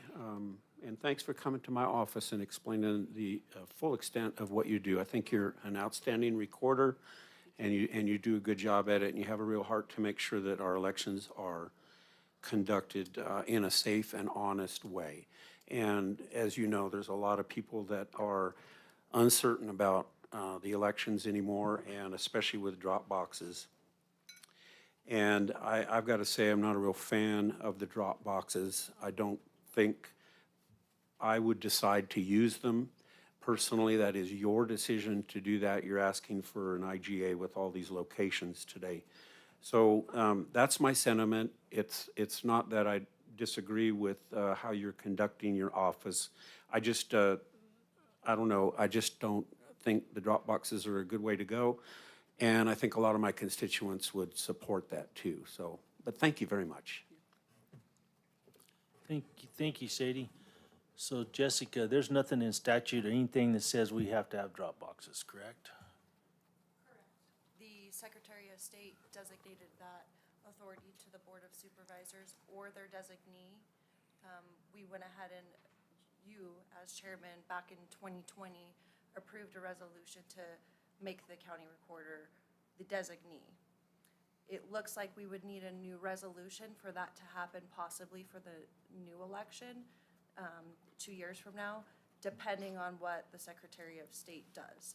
They're supposed to produce a procedure manual, which they failed to do last year. So basically, we are going off of the authority that they gave in 2019. So when I think about these drop boxes, I wonder how many people drive by the post office and go out of their way to use a drop box. You know what I'm saying? Or a mailbox. It's like, So, and you talk about the postage we save by doing the drop boxes? But what about the cost to the posse members and everything else now to go retrieve all this? I mean, that's all gonna add up too. So the posse members, actually, I am going to be working with them again, but they do not charge us. But nothing, not even mileage or anything, huh? Okay, so I'm gonna ask you a question. I'm gonna put you on the spot. You're an elected. And you're on camera. All right. So, what's your feeling about drop boxes? Me personally, in Gila County, I feel that they are safe and secure. We go to great extent to make sure that they are. The sheriff posses are amazing. The people that we work with at the town halls, at the libraries, they check, they make sure that there's no damage to them every day. They help us open them, they help us close them. I believe that they are safe and secure here in Gila County. And that that they serve a purpose that you see and they're something that Gila County needs? I mean, Absolutely. the last thing I would want to do would be to suppress anything as far as voting goes. I wouldn't want to see that happening. And then I have a real hard time with this between thinking, well, you put a stamp on it and drop it in a mailbox is, for me, in Pleasant Valley, half of Pleasant Valley is gonna drive by the post office to get to that drop box that you're gonna put there. So, I mean, and I have to wonder how many other places are the same way. There's actually quite a few. Pine is one, and Tonto Basin, and also Young. We had a huge turnout on these drop boxes because I am not slamming the post office at all, but these voters did not trust the post office in those areas, and they felt it was safe and secure because we did have the sheriff posses going and picking it up, and it was secure. But yes, we had an earful from a lady up in Young. I love her to pieces. Yes, she was very glad that we had that drop box there because she was not walking into that post office. Some things still amaze me, but. Okay. So these locations that you have listed up here, Sadie, will all have cameras on them? Yes, we're going to. So like the Isabel Hunt Library, they have a camera, so we will not put another one there. The ones that do not, or they are not working, we will get a Ring camera and put them on there. Okay, because in the circles that I've made here lately, drop boxes are the center of attraction when it comes to voter integrity. Yes. And we were scrutinized for that. Yes. We met with a guy from the National Republican Committee, and he's one of the attorneys, and he was asking me about drop boxes. And let me tell you, I butted heads with him before, and he's the same political party, but we went at it before, and he asked me, are you guys gonna do these? And I said, well, it's up to the board. They designated me to do this, but we have to have an IGA because these drop boxes will be stationed there. And he said that he truly believes that drop boxes are the way to go. It's the best, and he is part of the Republican National Committee. And he was very for them. So it is up to you guys. Thank you for that, Sadie. You're welcome, and if you'd like, I do have the ballot drop-off location out of the procedure manual, what the requirements are and all that.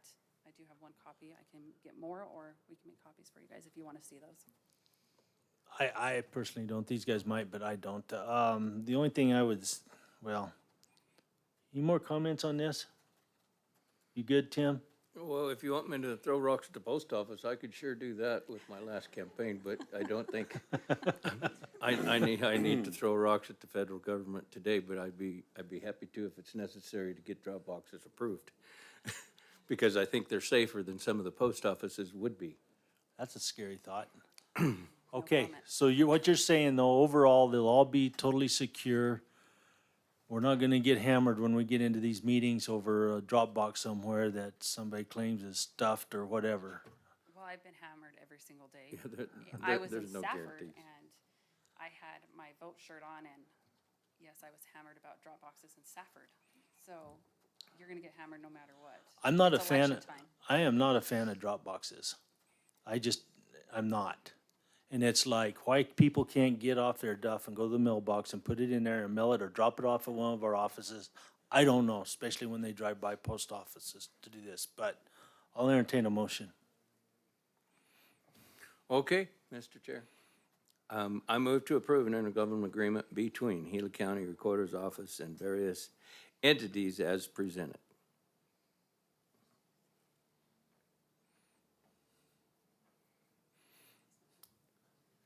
Boy, you're tough, Steve.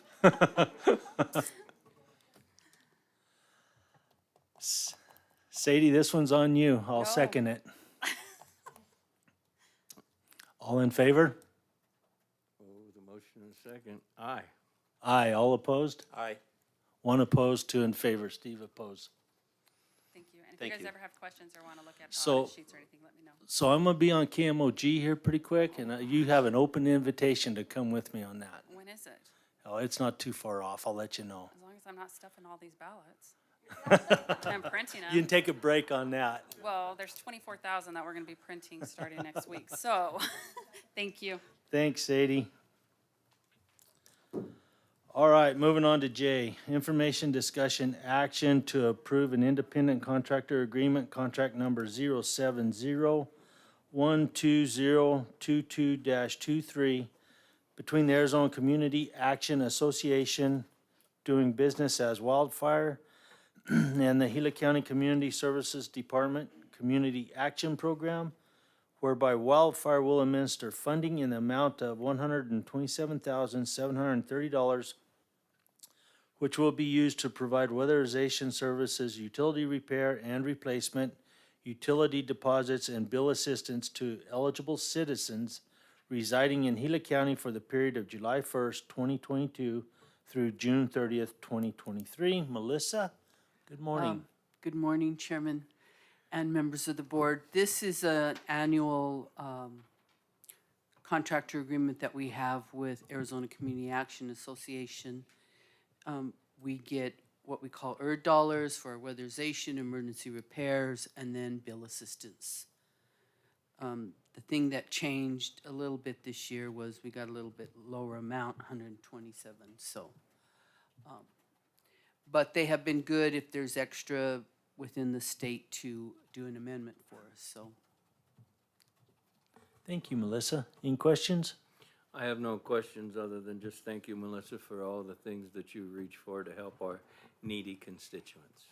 Supervisor Christensen? Thank you, Melissa. No questions. Good job.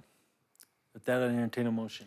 Mr. Chair, I move to approve independent contractor agreement, contract number 07012022-23. I'll second that. Having a motion and a second, all in favor, do so by saying aye. Aye. Aye. Aye. Motion carries. Thanks. Thank you. On to K, information, discussion, action to authorize the Public Works Department Director to cancel professional services contract number 062420 between Gila County and DCR Services and Construction, Inc. And you're it for Steve. Yes, good Well, morning, welcome. Chairman. Thank you, members of the board. DCR Construction has handled our landfill engineering for quite some time. And with regards of one of their engineers, and he decided not to renew his contract, so DCR didn't have anybody to do the work. So we have contracted with Stephen B. Smith to do those landfill engineering programs that we needed to get done. And so we are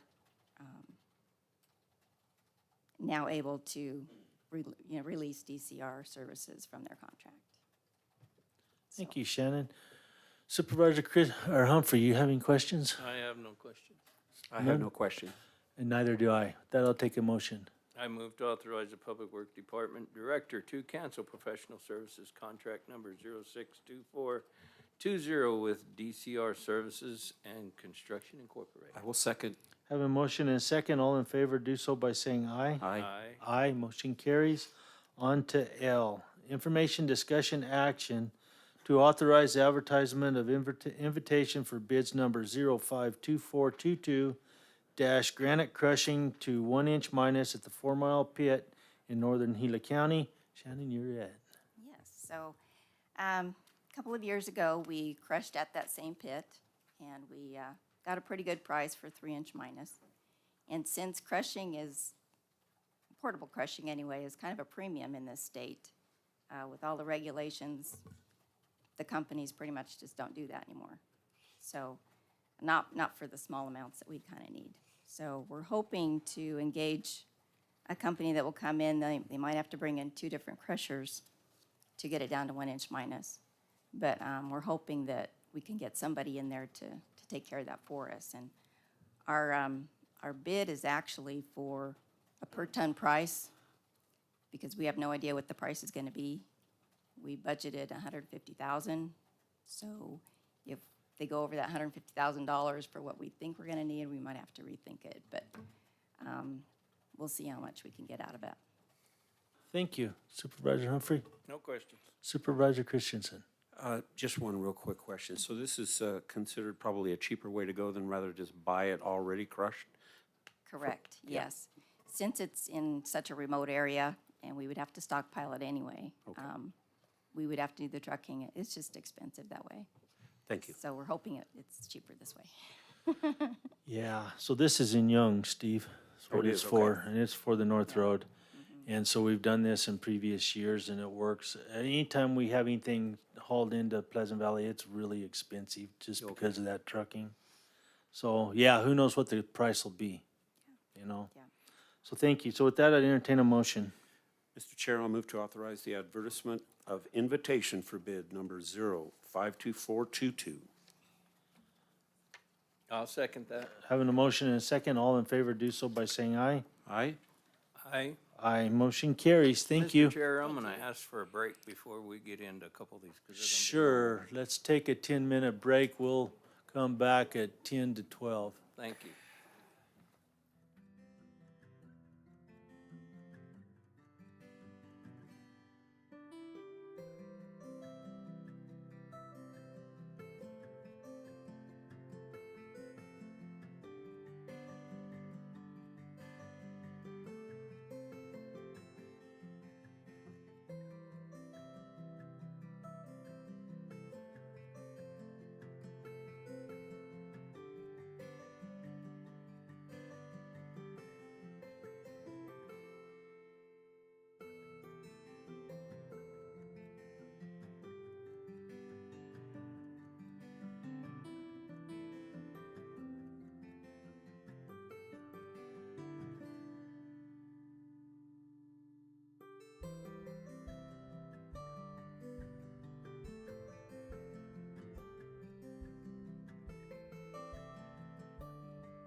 So it is 10 to 12, and we'll pick this up on agenda item M.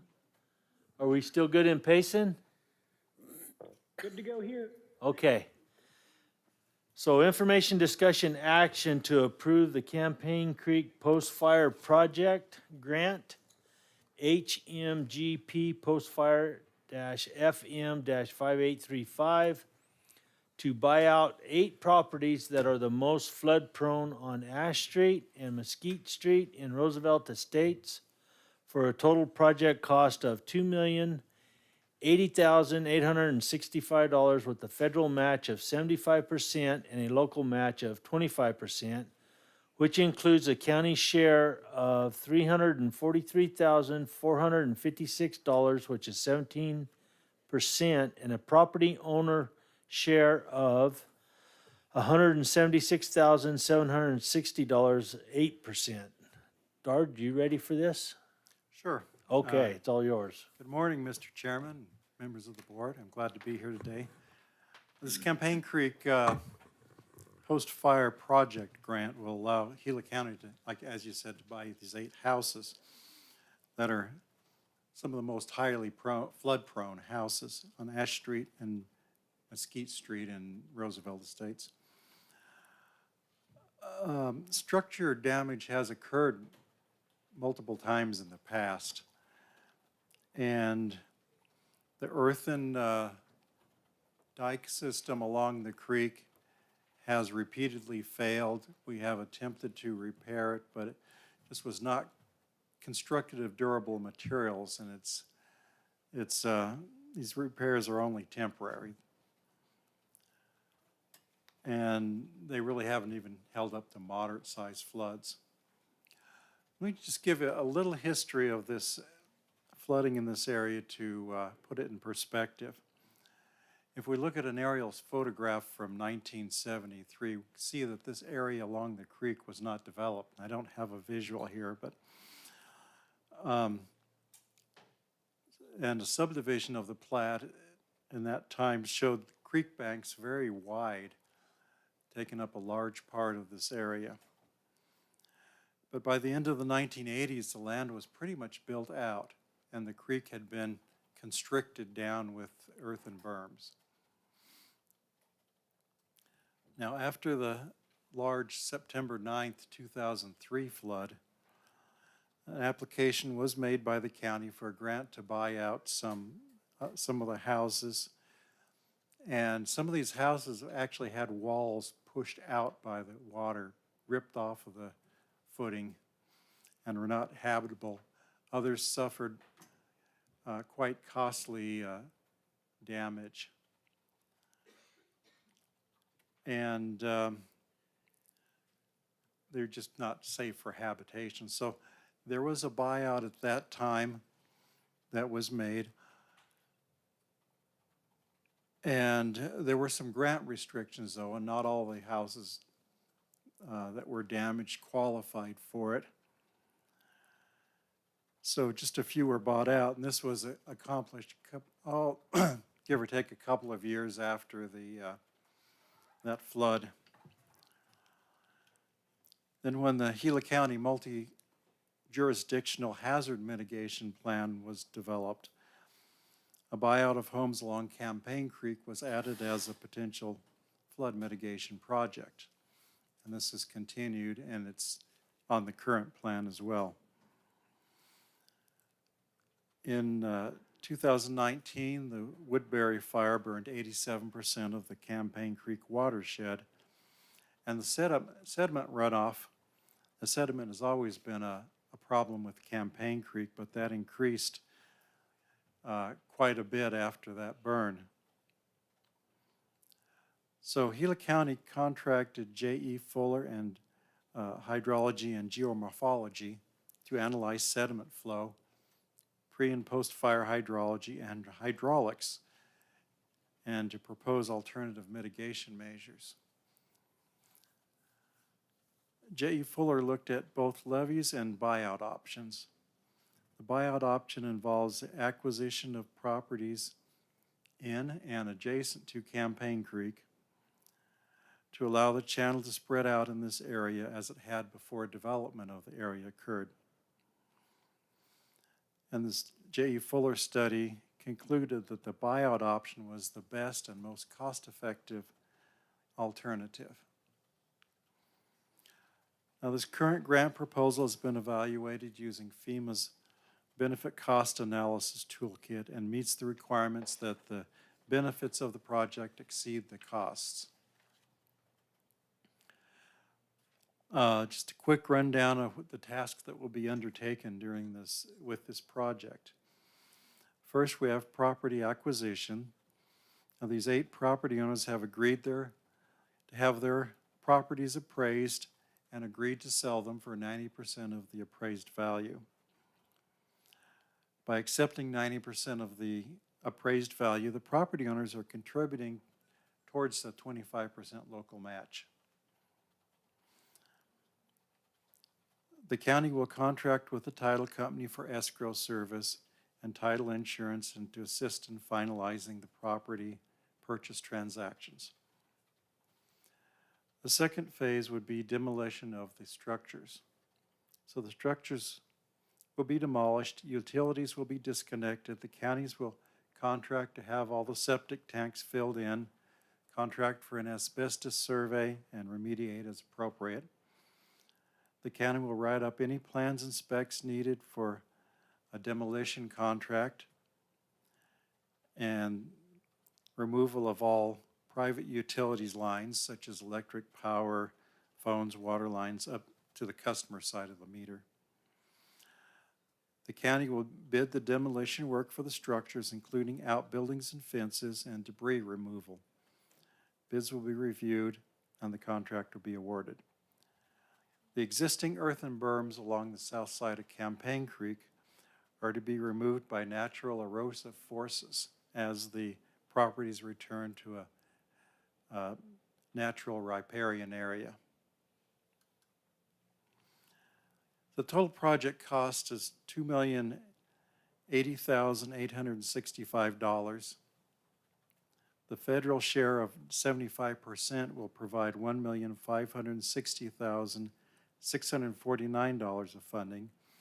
The local match is 25% will be shared by the county and the property owners. The county share being $343,456 and a property owner share of $176,760. From a Gila County perspective, considerable flood mitigation activity has been undertaken, especially in the last, well, it's been taken over the last couple of decades.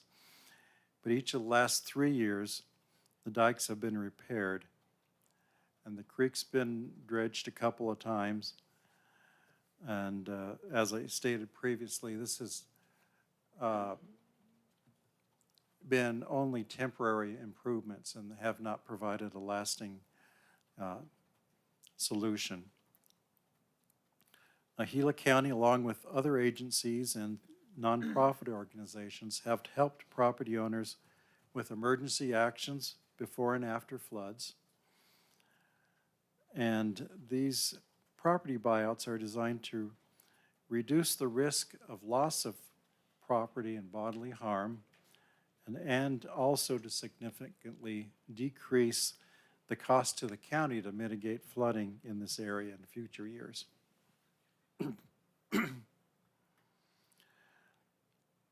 So we believe that to prevent further and future flood damage to these 8 properties along Ash Street and to restore Campaign Creek to its natural flow patterns, it's in the best interest of Gila County to approve the HMGP post-fire FM 5835 grant.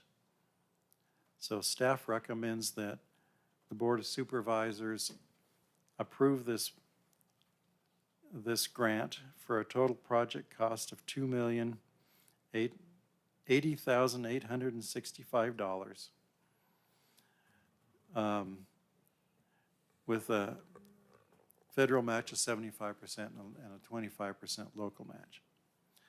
Mr. Chairman and members of the board, I thank you for your consideration of this matter. And at this time, I'll ask if you have any questions. Thank you, Dard. Supervisor Humphrey. I could go on 3 years of information with these properties. It's, it's in my district. Like I say, before the Woodbury fire, the creek has had issues with properties.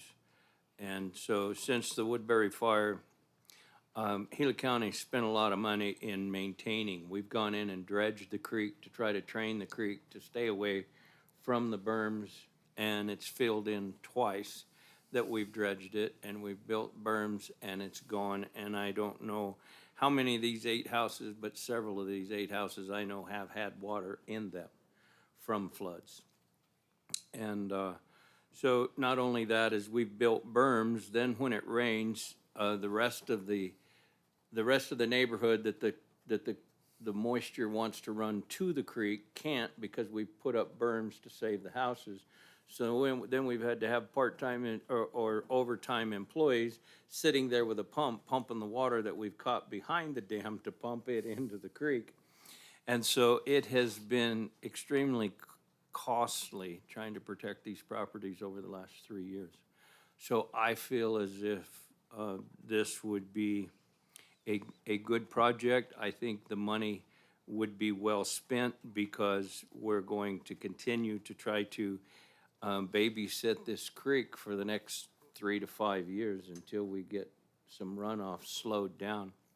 And as I say, these properties, even though we've been babysitting, building dams, and dredging creeks, some of these homes have still had moisture in them. So Dart, I thank you very much for all your work. Also, too, this property and the damage from the Woodbury fire, it's not in that $100 million that Ducey put into the coffers that the bush fire and the other fires are. And we've tried to work with legislature to move that date back to include the Woodbury fire so that we could get more funding for this particular area, and that has not been done as of yet. So the engineering that was done on what we could do to try to help these homeowners has been spent by the county and not reimbursed by the state, because it's just past the date of that $100 million. So this has been a major problem for the homeowners and the neighborhood, because not only you can see the neighborhood on the north and south side of the purple, that little road there is not a road, it's berms right now. So that community has been split in half. And so the Postal Service has to go completely around back to the main road to get from one half to the other. And so the way it is now, the way the water's been working, the way the water's gonna continue to run after the Woodbury fire is gonna continue to create havoc on this neighborhood. So to me, this is money well spent to let the creek go back to where it's wanted to go since the buyout a few years back. It's just gotten worse. Like I say, this creek is like 9 feet deeper in sediment than it was before the Woodbury fire, which is an awful lot of sediment. And we've pushed it, we've dredged it, we've done a lot of things to it at county expense. And it every time it rains, it fills in whatever we've done and goes and does whatever it wants to anyway. So, Dart, thank you very much for all your presentation and all your information. And Welcome. Mr. Chair, that's my 2 cents worth. Thank you, Tim. Supervisor Christensen? Thank you, Chairman. Thank you, Dard. Good presentation. It is in Supervisor Humphrey's district, so I'm not familiar with the property itself, but it sounds like this is going to stop the financial bleeding from the county. So we're getting an over $2 million project done for $343,000. Another thing I'm really impressed is how the homeowners are sharing in the cost. Yeah, exactly. Yeah, thank you. Thank you, Steve. Homer? Mr. Chairman, if you would allow me and board members, I want to thank, first of all, I want to thank Dard and Amy for putting the grant together. It does take a lot of work to put some of these, it's called a hazard mitigation grant. It's one of the first hazard mitigation grants that this county has put in for in probably the last 15, 20 years. And the reason for that is our audit needed to be in place. Presidential declaration has to be declared. A need has to be there. The multi-jurisdictional hazard mitigation plan that we put together has to include this item as something that the county wants to do. And by the way, it has been in our multi-jurisdictional hazard mitigation plan for the last two versions, meaning that somebody had already determined that we needed to do something there before actually the flooding that we've recently witnessed happen. But we're in a mega drought, 1,200-year worst mega drought that we were experiencing in the Southwest here in Arizona. And even in these dry spell, we've experienced repeated flooding in the last 20 years, two significant events. The last 3 years, that area has flooded as well because of the fire. But with or without the fire, it's been flooding. And Dart talked about that they built there, that they actually encroach in the floodplain, and they actually did. These homes, we would not allow these homes to be built in that location. They'd have to be further away from the creek, and they'd have to be elevated in elevation today with the floodplain ordinance that we have in place. So this is kind of like something that happened in the past that we're trying to correct today. And it's an opportunity for us to correct it in a permanent fashion. This is not go repair a dike, even with a gabion basket. I've been involved with levees, and levees will overtop as well. So this is a permanent solution. The homes that are moved out are not gonna get flooded because they get moved out. But it also helps the rest of the neighborhood. It's not just these 8 folks we're helping. We're helping the rest of the neighborhood because the channel will increase in width, velocity will drop, and the depth of flooding will be reduced. So we're helping an entire neighborhood, not just 8 homes. We're causing hardship on the 8 homes. If somebody came to you and tell you in a couple of weeks you have to make a decision to sell your property, it's a hard decision. But yet 8 folks were able to make that decision because they know they're in a floodplain. They know they're in harm's way. Some of these folks, the minute they see lightning, they tell me they can't sleep. They stay up all night. So I think this is a good project for us to do. I think the county doesn't have a floodplain district that collects levies. And so we don't really have a way to reach. We reach the general fund. County manager says money's available for a project like this. And with that, I'd like to ask for you to approve the project. Thank you. Thank you, Homer. That jarring more discussion from you guys? No? Okay, so I entertain a motion. Mr. Chair, I move to approve the Campaign Creek Post-Fire Project Grant, HMGP Post-Fire FM-5835, to buy out 8 properties as presented. I will second that. Having a motion and a second, all in favor do so by saying aye. Aye. Aye. Aye, motion carries. Okay, on to Ian. Information discussion action to appoint Joseph Heatherly to the Board of Directors of the Industrial Development Authority of the County of Gila, Arizona for the term of office that expires on December 31st, 2025. This is my agenda item. I don't know if you guys ever knew Bill Marshall, but he passed away here in the last year or so. And he was one of my appointees on this board. So I've asked Joseph to take his place and be on this board. And with that, I'd entertain any questions or concerns or comments. No questions. The only question I have, Mr. Chair, is I know that I also have some vacancies. With this appointment, does that give the IDA a full board that can hold a meeting, or are they A still quorum? lacking? That gives them a core. Okay. And the reason I'm asking is because I have been holding off on appointing because some of the people that I'm working with on appointment asked for some time to get rid of some burdens that they're carrying before they are willing to set. So I don't want to jeopardize them in going forward, and so I appreciate the fact that this will give them a full board to be able to hold meetings and make decisions. I think it's just right there on the number, Okay. Tim. So I mean, if Joe gets on there and somebody else doesn't show up, they're still gonna be lacking, but, so it's just right there. I'm diligently working on that, but It's a but tough I'm one. also pretty particular on who I want to appoint as well, so. I understand. Good choice. Good So choice. with that, I'd entertain a motion. Mr. Chair, I'll move to appoint Joseph Heatherly to the Board of Directors of the Industrial Development Authority of the County of Gila, Arizona. I'll second that, Mr. Chair. Having a motion and a second, all in favor, do so by saying aye. Aye. Aye. Aye, motion carries. Moving on to number 4, consent agenda action items. Are there any of these that you guys would like to pull off and address separately? Mr. Chairman, if I may, as a point of just notifying, on item J, at the very bottom line, there's a mistake on the date. It shows May and July, and I don't know if that's something we need to address or just say, well, that's the way that is. Okay? Apparently it's July, so Yes. If we Okay. approve it, they can have them both. there you go. I would guess, I don't know. So is that it? That's Tim, did- it, I don't care to you're pull good? anything, Mr. Chair. Okay, so do I have a motion on these? Mr. Chair, I move to approve consent agenda items 4A through 4O. I will second. Having a motion and second, all in favor, do so by saying aye. Aye. Aye. Aye, motion carries.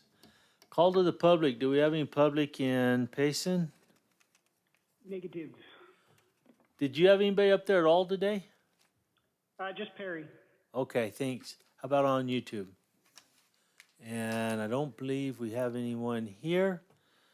So we'll move on to number 6. At any time during this meeting pursuant to ARS 38431.02K, members of the Board of Supervisors and County Manager may present a brief summary of current events. No action may be taken on information presented. James, do you have anything?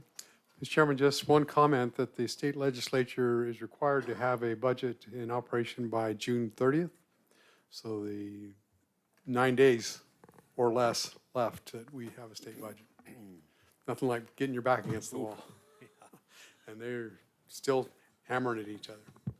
That's Wow. it, Mr. Chair. Thank you, James. Mr. Chairman? Yes, I ma'am. apologize. Did you intend on taking a break before the executive session or jumping right in? No, I wanted to do the executive session, then take a break, and then come back for the work session. Perfect. Will that Sounds work all good. right for you? Yes, thank you. Okay. Supervisor Humphrey? Do you have anything for us today?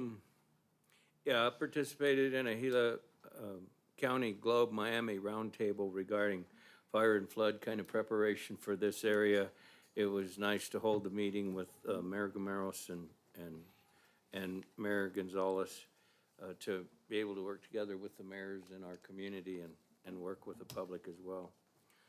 Participated in this, in pre-meetings for this buyout project on, how that was going and working with staff, and staff was great in working with the people and getting this grant together and people notified and information from people all in a short time because we were really under the deadline in getting this in. So I thank staff very much for working on this. Also working on a stagecoach drainage project as well, pretty much the same area, just a different issue. But not a buyout, but still some drainage issues.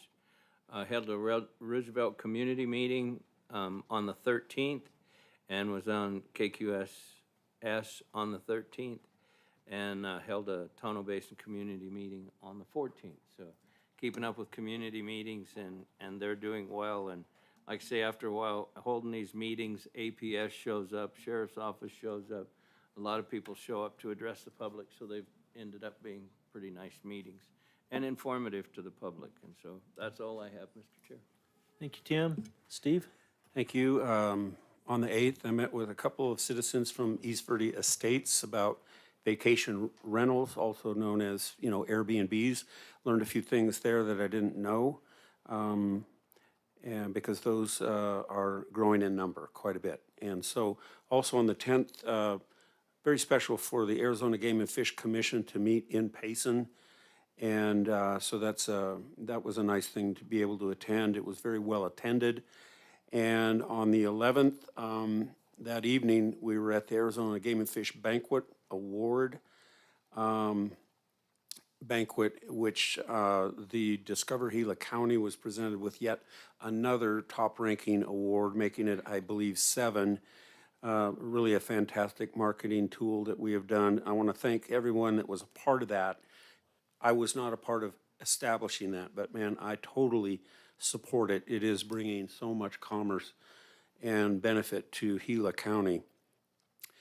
On the 11th, also in the morning at the Sawmill Theater, we unveiled a Veterans Tribute video that was produced by Cameron for no expense. I was an integral part of the formation of it, getting it pulled together, and the Sawmill Theater donated the time to show that at every movie going forward now. And they actually opened it up for all veterans that day for a special showing. And so they didn't have to pay any money to come in and watch Top Gun afterwards. That was really great. We had the honor guard and everything there. On the 13th, I had a town hall meeting in the Tommy Klein Martin complex. And it went real well. I think it just was very informative. Ended up with getting about a page and a half of information in the newspaper over that one meeting. So that's pretty significant in itself. On the 14th, I was in Tonto Basin. I was invited to the Arizona Youth Partnership group. They're a good group of people there that help our youth be on their way. So they asked me to come down and say a few things, so I did that, and was really pleased to do that. And that's, I had a meeting out in Mesa Del as well on evacuation and some of the things that they're concerned about with fires and things that are, it is our fire season. That's all. Thanks. Good deal. Thanks, Steve. I don't have a lot. I did attend that banquet ceremony for Discover Gila County. That was a really nice deal. I don't know. There's a pretty good handful of people there. Cameron has done such an outstanding job on that website, and it just keeps growing. And so we'll see where it goes from there. But that one thing right there, that website, is what really helped us through COVID. Otherwise, our revenues and everything would have really dropped dramatically, and we'd had a lot more issues than we did. So Cameron's doing an exceptional job. His son Chase is working with him now, and they make a good team. So with that, I think, yeah.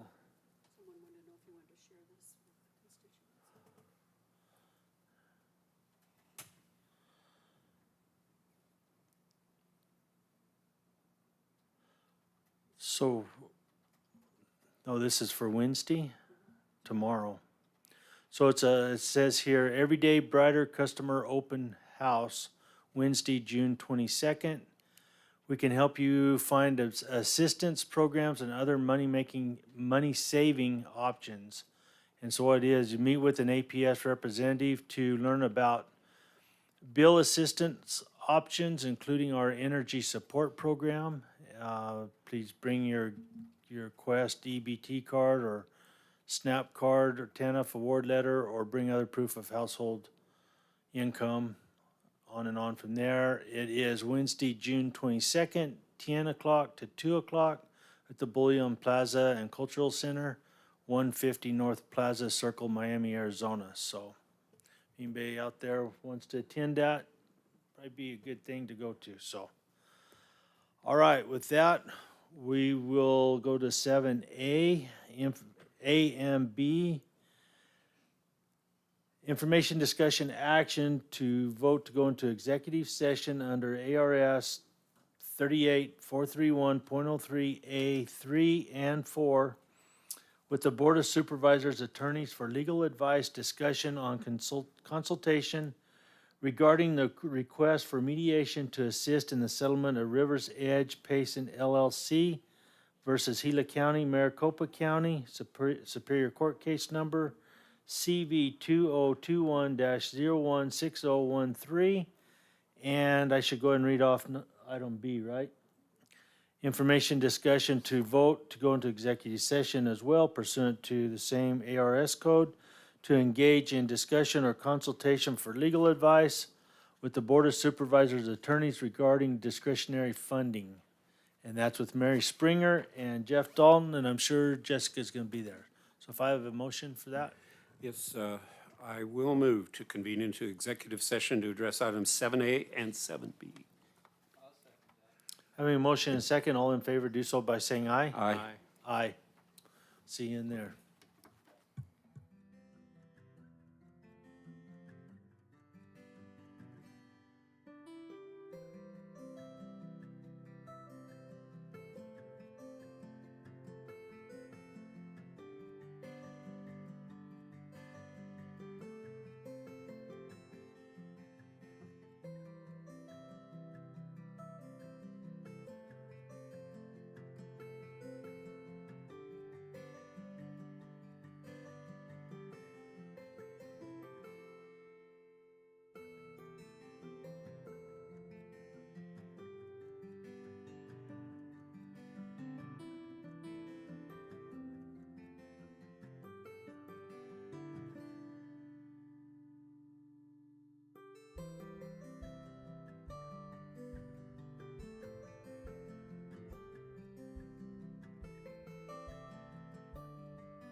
my glasses on so I can see what I'm saying.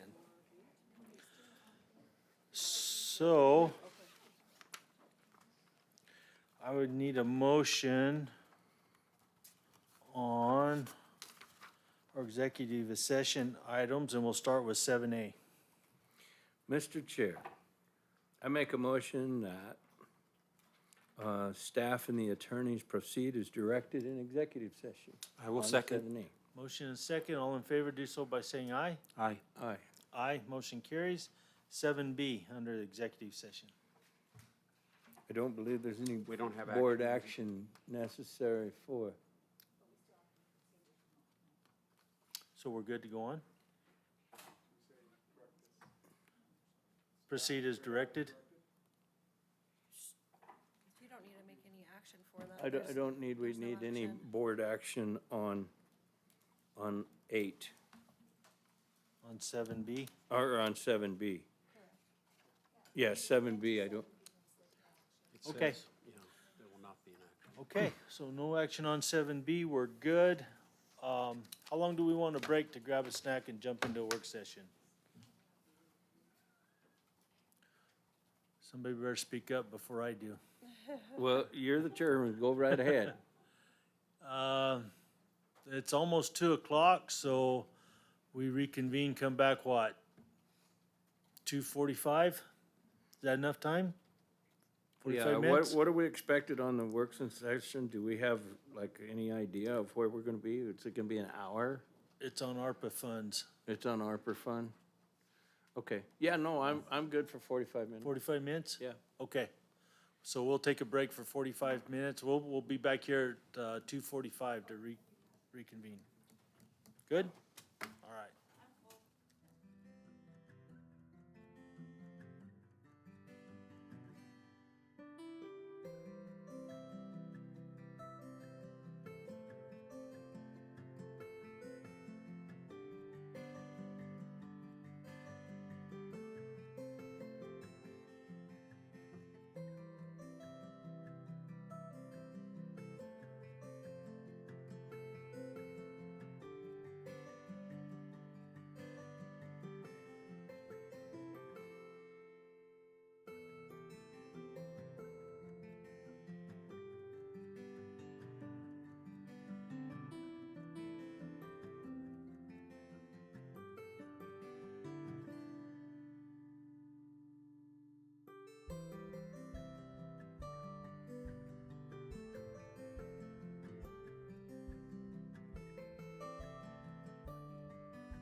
6:45. Are you ladies ready?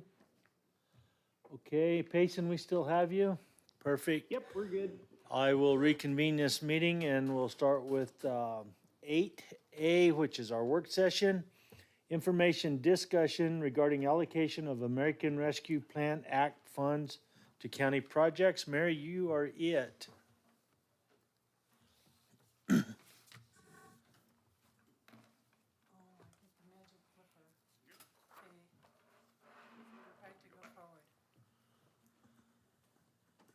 Okay, well, we had a couple meetings where we talked about capital. And, you know, when you talk about capital, it comes from different sources. It's capital fund.